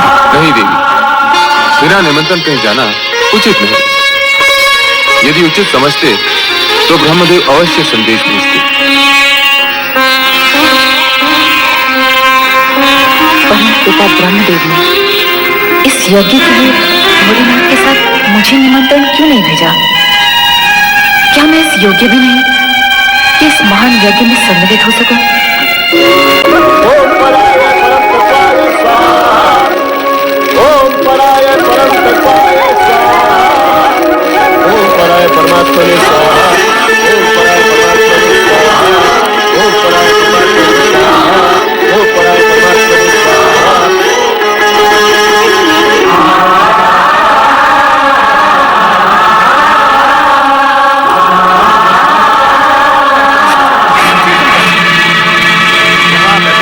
सम्मानित व्यक्तियों ने मुझे आदर देने हेतु अपने मस्तक झुकाकर मुझे प्रणाम किया, किंतु तुमने मेरे अपने जमाता होते हुए भी मेरी ओर देखा तक नहीं। राजन, मैं इस पवित्र प्रयोजन में यज्ञ अग्नि की ओर देख रहा था, जो किसी भी व्यक्ति विशेष से अधिक वंदनीय है। असत्य, अब तुम इस योग्य ही नहीं रह गए हो कि इस यज्ञ की पवित्र अग्नि को अपनी आंखों से भी स्पर्श कर सको। भूतों पिशाचों से सेवित होकर तुम्हारे वेदोक्त कर्म मुक्त हो चुके हैं। अब तुम मात्र शास्त्र विधि की अवहेलना और नीति मार्ग को कलंकित करने वाले पाखंडी, दुष्ट और पापाचारी पुरुष मात्र रह गए हो।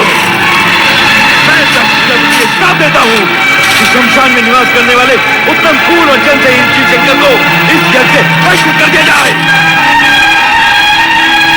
और देवताओं के साथ इसे यज्ञ का कोई भी भाग न दिया जाए। अरे महामूर्ख दुष्ट बुद्धिदार, तुमने भगवान भोलेनाथ को यज्ञ से बहिष्कृत कर दिया।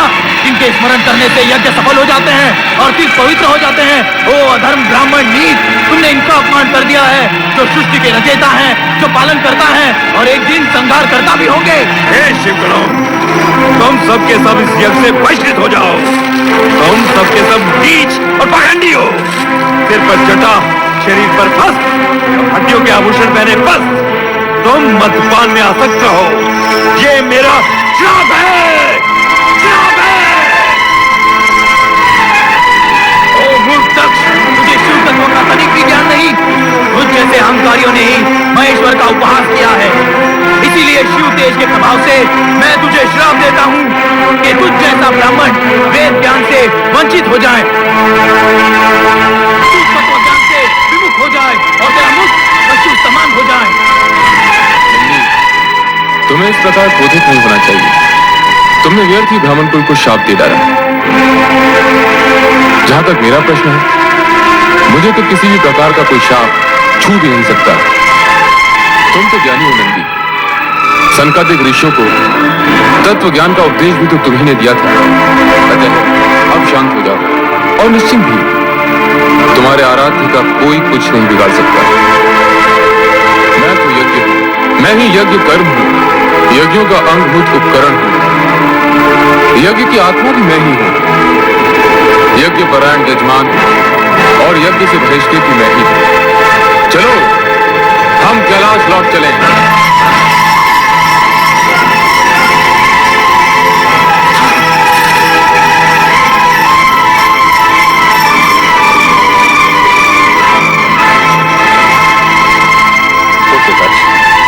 यज्ञ पूर्ण करो। इतना सब कुछ हो जाने के उपरांत इस यज्ञ का आरती क्या रह गया पिताश्री?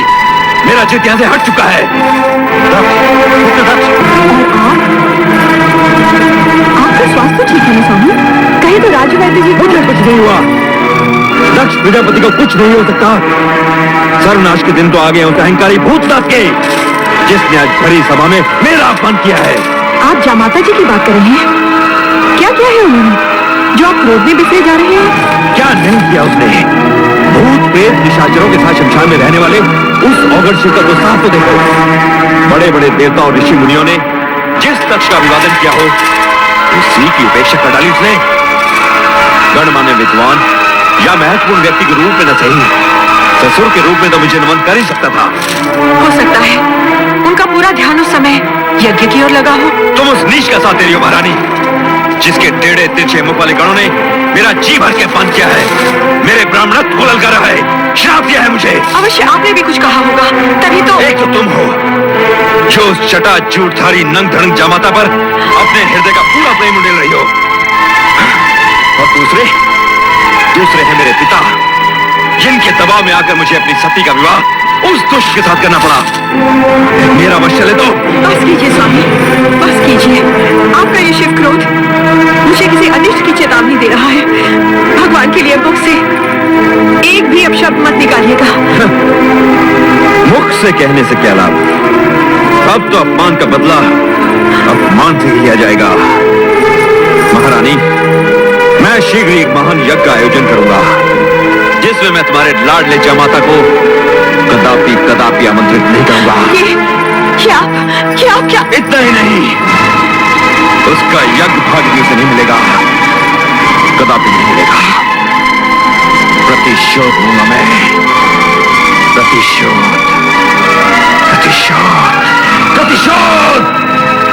दक्ष को भगवान शिवशंकर का अपमान करने से रोका क्यों नहीं? इस हेतु कि वो भभूतधारी औगणनाथ अपमान और शाप के योग्य ही है।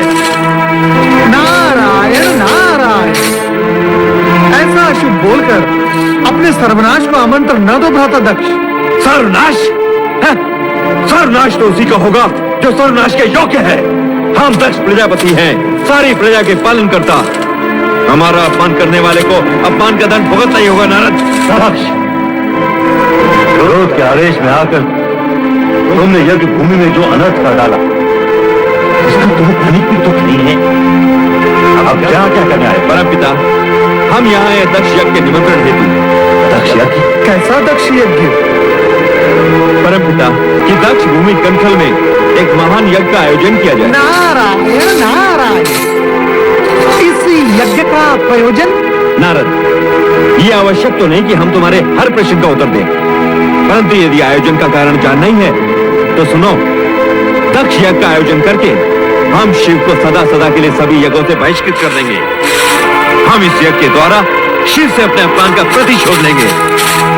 दक्ष, शिव तो साक्षात परम ब्रह्म है, तुम उन्हें क्या बहिष्कृत करोगे?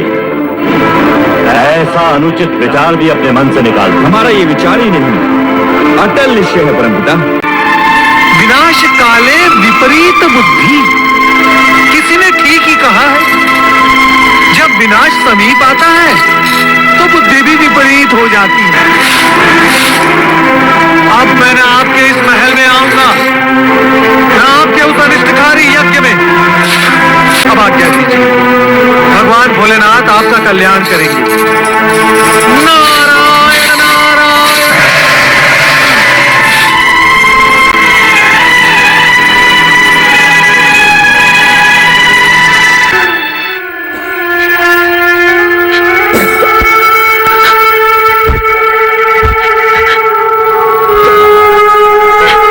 सती, तुम यहाँ अकेली क्यों बैठी हो? अरे, तुम्हारी आंखों में आंसू? तुम्हें किसी ने कुछ कहा? तुम्हारा स्वास्थ्य तो ठीक है ना? इतनी बड़ी बात हो गई और आपने मुझसे छिपाई, मुझसे, अपनी अर्धांगिनी से। किंतु यदि नंदी न बताता तो मुझे ये ज्ञात ही न होता कि मेरे पिताश्री ने उसी पर इतना विश्वमन कर डाला जिसने सृष्टि के हित को ध्यान में रखकर विष को अमृत समझकर पी डाला। क्या उन्होंने ये तक नहीं सोचा कि स्वयं एक शूद्र सी चींटी होते हुए मेरे आकाश नापते पर्वत से स्वामी से टकराने का फल क्या हो सकता है? विसार दो सती, विसार दो सारी कड़वी बातें जैसे मैंने विसार दी। कड़वाहटों के स्मरण से मन मस्तिष्क दूषित हो जाते हैं। तुम्हारा सदा प्रसन्न रहना ही उचित है। सती,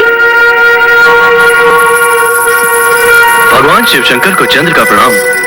अरे सती, तुम यही खड़ी हो? हम तो तुम्हें साथ ले जाने हेतु आए थे। पति प्रेम में तो तूने सभी को विसार दिया है सती, अपने मायके, अपने माता पिता, सबको। बात यह है कि हम लोग यज्ञ में सम्मिलित होने दक्ष महल जा रहे थे। सोचा आप लोगों को भी साथ देते चले, किंतु आप लोग तो अभी हमें पिताश्री ने निमंत्रित नहीं किया। ये कैसे हो सकता है कि हमें तो आमंत्रित करने में स्वयं आए और तुम्हें विसार दें? यज्ञोजन कोई छोटा मोटा काम नहीं हो सकता है। व्यस्तताओं के कारण इस महत्वपूर्ण कार्य का स्मरण न रहा हो। मैं अभी जाकर स्वयं उनसे पूछकर निमंत्रण भिजवाता हूँ, तो हमें अब आज्ञा दीजिए।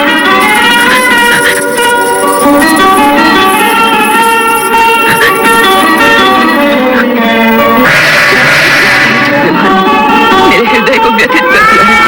मैं स्वयं नहीं समझ पा रही हूँ कि इस स्थिति का परिणाम क्या होगा। सती माता की जय। प्रभु, मैं पिताश्री के यहाँ हो रहे यज्ञ में सम्मिलित होने की इच्छुक हूँ। मैंने तुम्हें प्रथम ही कहा है, बिना निमंत्रण किसी सम्मानीय व्यक्ति का कहीं जाना अनुचित है। कहीं जाने का प्रश्न ही नहीं प्रभु, मुझे तो अपनी माता घर जाना है, अपने माता पिता के घर, अपने घर। विवाह उपरांत स्त्री का घर वही होता है जो उसके पति का घर हो। ये कैलाश धानी तुम्हारा अपना घर है, तुम यहाँ की स्वामिनी हो। इसका तात्पर्य ये कि विवाह उपरांत पुत्री का माता पिता से संबंध टूट जाता है, उन्हें विसार देना ही उचित है। मैंने अपने अपमान को तो विसार दिया, किंतु यदि वहां तुम्हारा तनिक भी अपमान हुआ तो वो मुझसे सहन नहीं होगा। यही सोचकर मैं तुम्हें टोक रहा था, किंतु जब तुमने जाने का निश्चय कर ही लिया है तो जैसी तुम्हारी इच्छा। पुत्र नंदी जी प्रभु, अपनी स्वामिनी की इच्छा पूर्ति हेतु शिवगणों को साथ लेकर इनके साथ दक्ष यज्ञ में जाओ। जैसी आज्ञा प्रभु।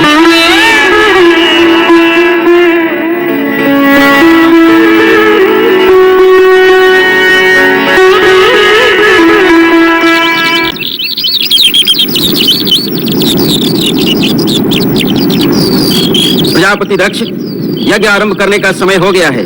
महारानी वीरणी को बुलवाइए। जो आ गया ऋषिवर।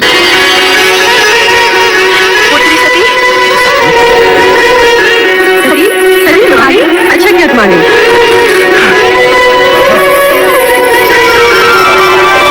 पुत्री सती, तुम आ गई। ये तुमने बहुत अच्छा किया। जब से तुम्हारी सब बहनें आई हैं, तब से मैं तुम्हारा ही स्मरण किए जा रही हूँ। आओ, यज्ञ आरंभ हो चुका है। आओ, मैं यज्ञ में सम्मिलित करूँ।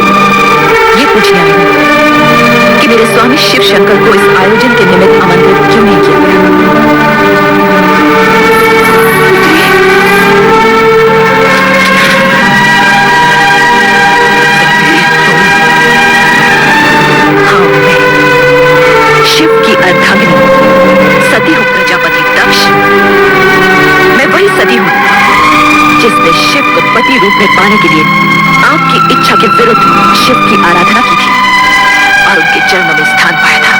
ये सब हम जानते हैं। क्या तुम हमारे यज्ञ में विघ्न डालने के लिए यहाँ आई हो? यज्ञ देवताओं में श्रेष्ठ भगवान शिव शंकर को आमंत्रित न करके आपने पहले ही विघ्न डाल दिया पिताश्री। तो फिर आप ये झूठा दोषारोपण मुझ पर क्यों कर रहे हैं? हमने जानबूझकर तुम्हें और तुम्हारे उस भूतनाथ पति को निमंत्रित नहीं किया था ताकि तुम अपनी अनुचित चेष्टाओं से इस यज्ञ के पवित्र वातावरण को अपवित्र न कर सको। हम पूछते हैं कि जब हमने तुम्हें बुलाया ही नहीं था तो तुम अपना अपमान कराने यहाँ क्यों चली आई हो? मैं आपसे उस अपमान के बारे में पूछने आई हूँ जो आपने मेरे स्वामी को नहीं बुलाकर किया है। आपका ये साहस कैसे हुआ कि देवों के देव महादेव को उनकी यज्ञ भाग से वंचित रखे? और आपने ये कैसे सोच लिया कि यज्ञ को शिव से वंचित रखने का भारी अपराध करने पर भी आपसे कोई पूछने तक नहीं आएगा? मैं आपसे पूछती हूँ पिताश्री, जब आपने अपनी सभी अन्य पुत्रियों और जामाता को सहर्ष इस यज्ञ में सम्मिलित किया है तो फिर मुझे क्यों नहीं? मेरे पति महादेव को क्यों नहीं? इसलिए कि तुम्हारा पति महादेव कहलाने के योग्य ही नहीं है। वह कुलीन अमंगलकारी, वेदों से बहिष्कृत और द्वेषधारी है। भूत पिशाचों के स्वामी उस भूतनाथ के साथ हमने तुम्हारा विवाह अपने पिता ब्रह्मा के दबाव में आकर किया था और उसके लिए हम आज तक पछता रहे हैं पति, आज तक पछता रहे हैं। जब तुम बिना बुलाए यहाँ चली आई हो तो इस यज्ञ में भाग लेकर अपने पति का यज्ञ भाग भी प्राप्त करो। बैठो सती। अब भी कुछ नहीं बिगड़ा है।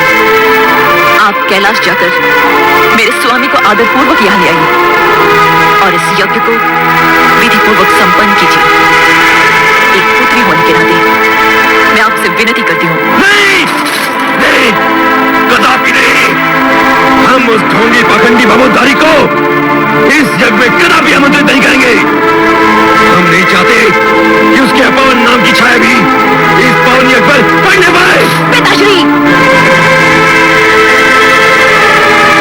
परम पावन शिव को अपवन कहकर अपने आप को अपवन न कीजिए। आप जैसे शिव द्वेषी को शिव निंदा करते हुए देखकर मुझे आपकी पुत्री होने पर लज्जा होने लगी है। हे विधाता, आपने मुझे ऐसे पिता की पुत्री क्यों बनाया जो सर्वोत्कृष्ट परमात्मा शिव की स्तुति करने के बदले उनकी निंदा कर रहा हो? सती, बंद करो नाटक। अभी तुमने अपने पति के दोषों का बखान सुना ही कहाँ है? यदि मैं तुम्हारे उस कर्महीन पति के दोषों को गिनाने लगूंगा तो समस्त ब्रह्मांड की गिनती भी कम पड़ जाएगी।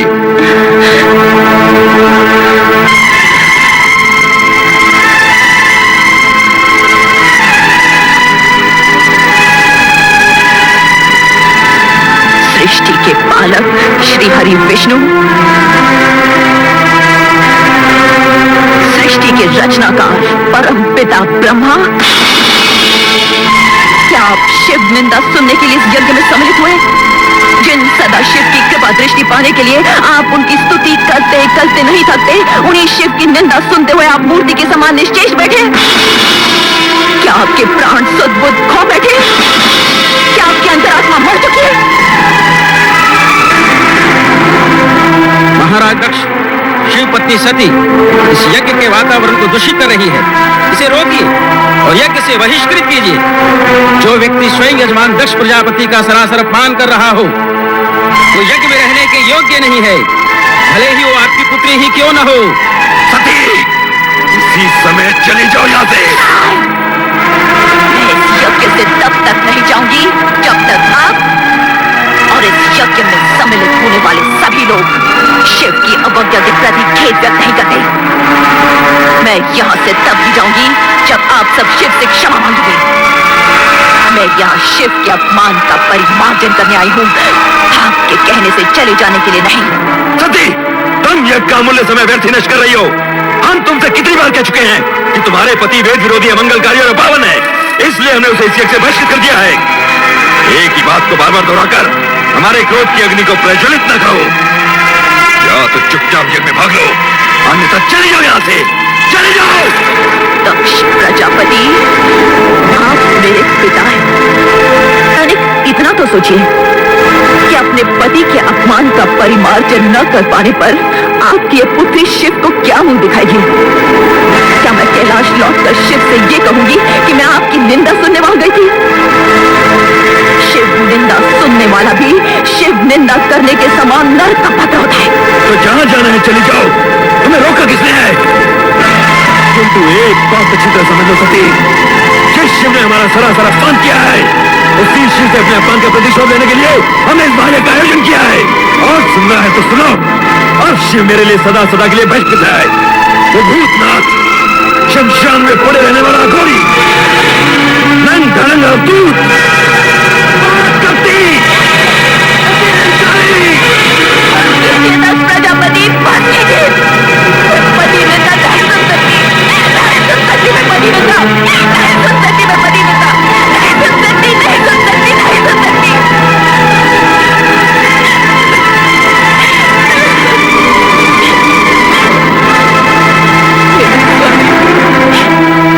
आपने मुझे नहाने के लिए कितना समझाया, किंतु मैं मूढ़मती केवल पिता को 2 बातें सुनाने के लोभ में यहाँ चली आई। उस समय मैंने ये न सोचा कि यदि मुझे पति के विषय में अब शब्द सुनने पड़ गए तो मैं अपने स्वामी को अपना मुंह भी नहीं दिखा सकती।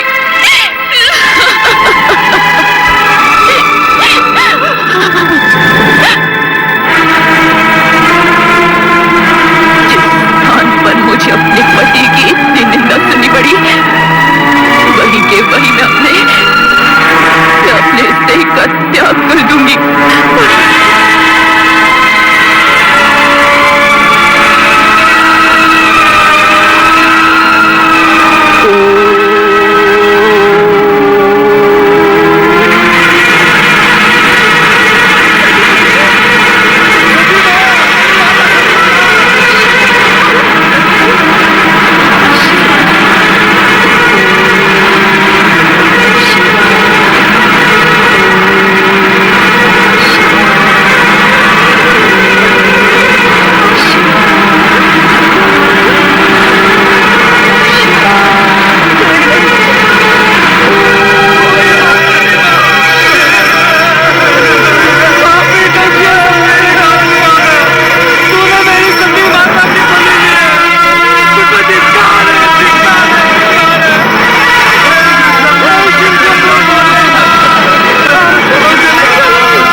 तुझ पर दुर्भाग्य और विपत्तियों का आक्रमण होगा और उससे तेरी रक्षा करने का किसी ने प्रयत्न भी किया तो उसका अंत निश्चित है।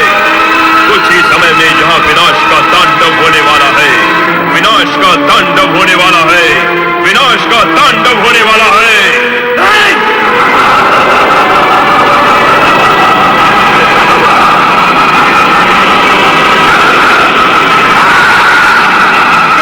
मेरी रक्षा कीजिए प्रभु। दक्ष, शिव की निंदा और उपेक्षा करके तुमने वो दंडनीय अपराध किया है जिससे तुम्हें कोई नहीं बचा सकता, स्वयं मैं भी नहीं। तुम्हारा उद्धार हो सकता है तो चराचरपति शिव के हाथ में।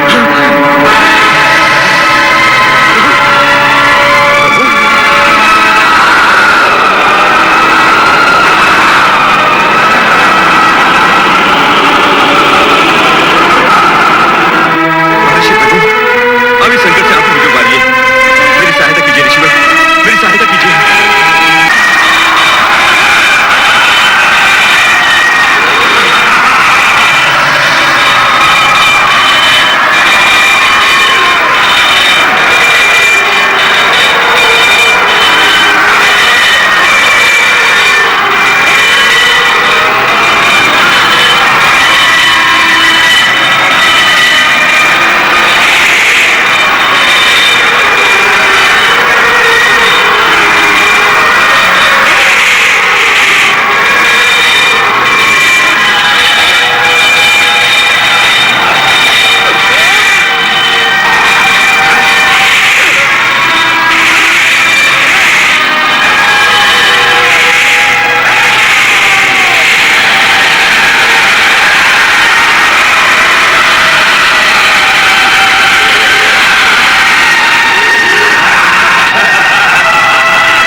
सुहाग मिट गया है तो मैं जीवित रहकर क्या करूंगी? मैं अपने प्राण त्याग दूंगी, मैं अपने प्राण त्याग दूंगी। नहीं माते, नहीं, धैर्य रखिए माते, इतना दुखी मत होइए माते। नहीं, मेरे स्वामी के बिना मेरा जीवन व्यर्थ है, मेरा जीवन व्यर्थ है। मैं जीना नहीं चाहती, मैं जीना नहीं चाहती, मैं नहीं रहना चाहती। शांत हो जाइए माते, शांत हो जाइए। दक्ष प्रजापति जीवित हैं। क्या? मस्तक विहीन होने के उपरांत भी उनका शरीर निस्तेज नहीं हुआ है। शिव इतने कठोर नहीं माते कि किसी के प्राण हर ले। उन्होंने तो पिताश्री को केवल उनकी करनी का दंड दिया है। अब आप ये शोक त्याग दीजिए और शिव जी से प्रार्थना कीजिए कि वो शीघ्र से शीघ्र पिताश्री को पुनर्जीवित कर दें।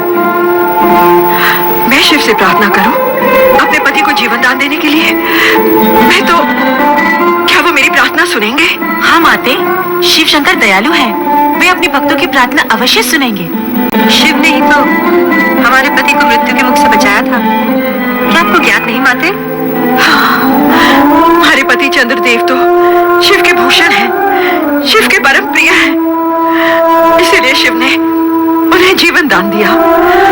परंतु मेरे पति तो शिव के द्रोही थे। मेरे पति के समान शत्रुता तो संसार के किसी प्राणी ने शिव के साथ न की होगी। भोलेनाथ की शरण में कैलाश जाऊंगी।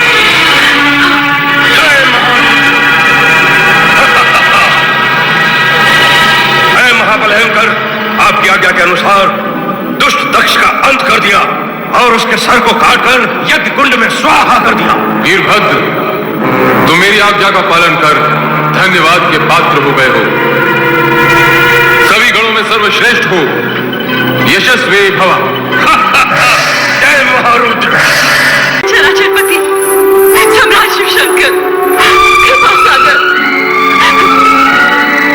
मैं वो दुर्भाग्यशाली स्त्री हूँ जिसने एक हाथ से अपनी पुत्री सती को खो दिया है और अब दूसरे हाथ से उस पति को खोने जा रही हूँ जिसका सिर विहीन शरीर तड़पता देखकर मुझ पर हर पल मृत्यु का पल होकर टूटता है। ये जानते हुए कि जो भी हुआ है उसके उत्तरदायी मेरे पति ही है। मुझे ये कहने का अधिकार नहीं कि मेरे पति को उन कष्टों से मुक्त कर दो और जीवन दान दो, किंतु इतना अवश्य कहूंगी कि उनके कष्टों का अंत कर दो, उनके कष्टों का अंत कर दो,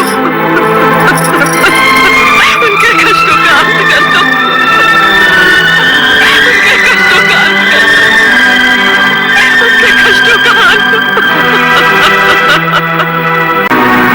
मेरा कोई बैर नहीं श्रीहरि।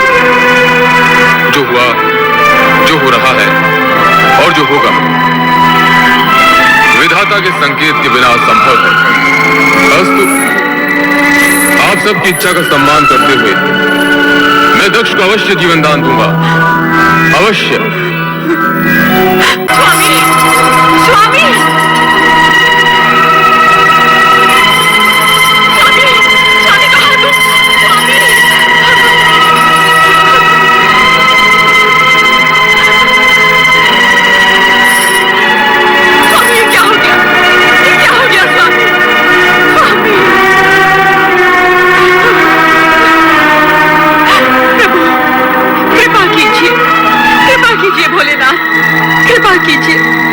प्रजापति दक्ष वृथा अभिमान से उपजे अपने भयंकर अपराधों का दंड तुम्हें मिल गया। अब अपने अपूर्ण यज्ञ को पूर्ण करने के लिए तुम्हें अजामुख बनाकर नया जन्म दिया जा रहा है। तुम्हें यह मुख देने के पीछे तात्पर्य है कि इसे देखकर संसारवासियों को तुम्हारे कर्म सदा के लिए याद रहेंगे और वे अपने आप को ऐसे कर्मों से दूर रखने का प्रयत्न करेंगे।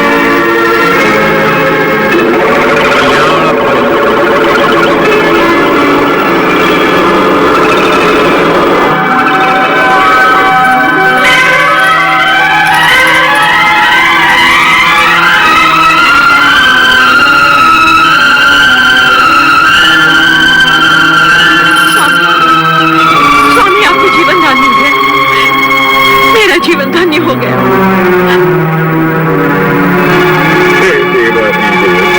हे महादेव, हे भोलेनाथ, आपने मुझ जैसे नराधम को जीवन दान क्यों जीवन दान दे दिया प्रभु? ये अहंकार का हमारा दक्ष को हत्यारा है प्रभु, हत्यारा, पत्नी पुत्री का और इन सब का जो यहाँ यज्ञ पर लेने आए थे। हे प्रभु, दक्ष को अपने पुनर्जीवन दे दिया, अपने पुनर्जीवन दे दिया प्रभु। इस उपकार के लिए मैं सदा सदा के लिए आपका आभारी रहूंगा। दक्ष प्रजापति, मैंने तुम्हें यज्ञ का संपूर्ण फल दिया, अब आप यज्ञ पूर्ण कीजिए।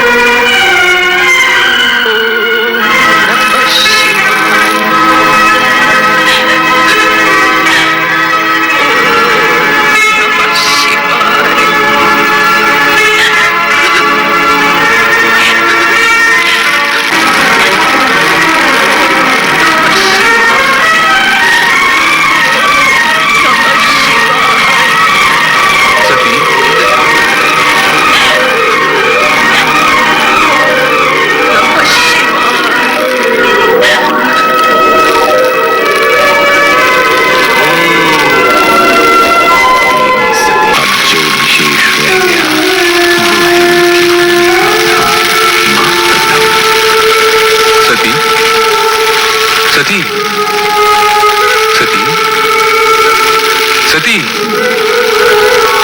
मैं तुम्हें इतनी देर से पुकार रहा हूं, फिर भी तुम मौन क्यों हो? मेरी पुकार को नकार क्यों रही हो प्रिय?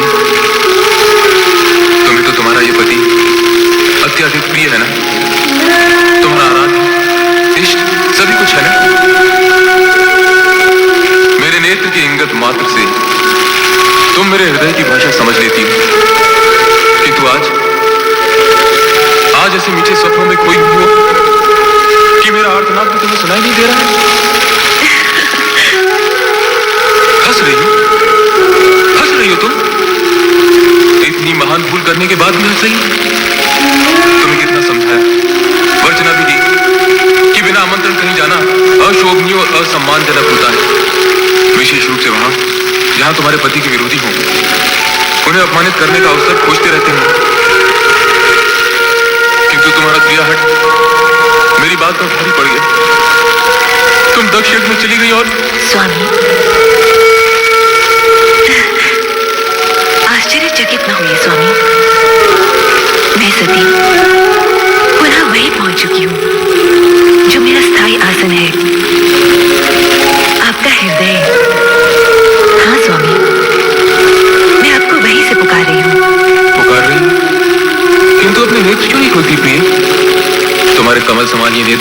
जिन्होंने जाने कितनी बार मैंने स्वयं को देखा।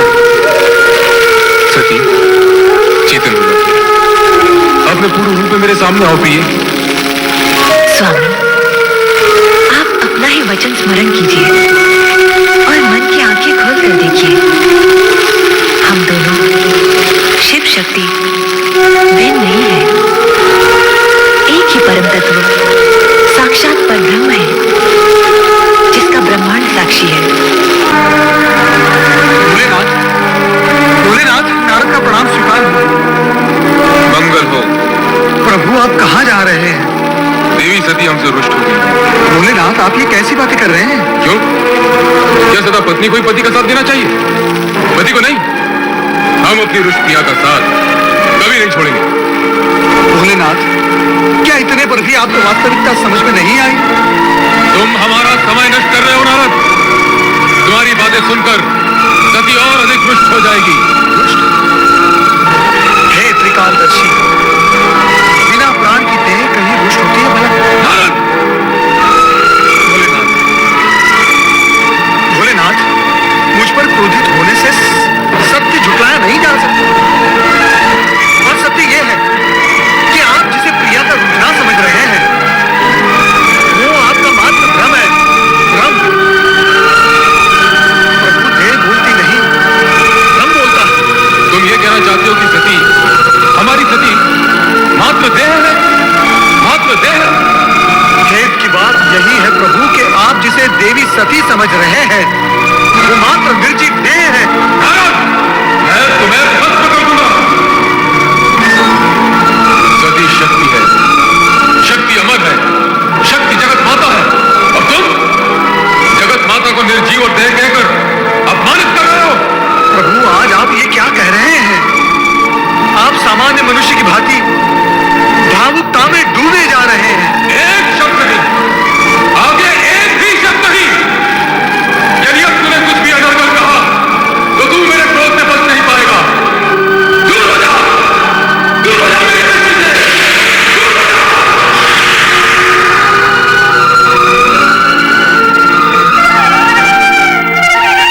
माता सरस्वती नमः।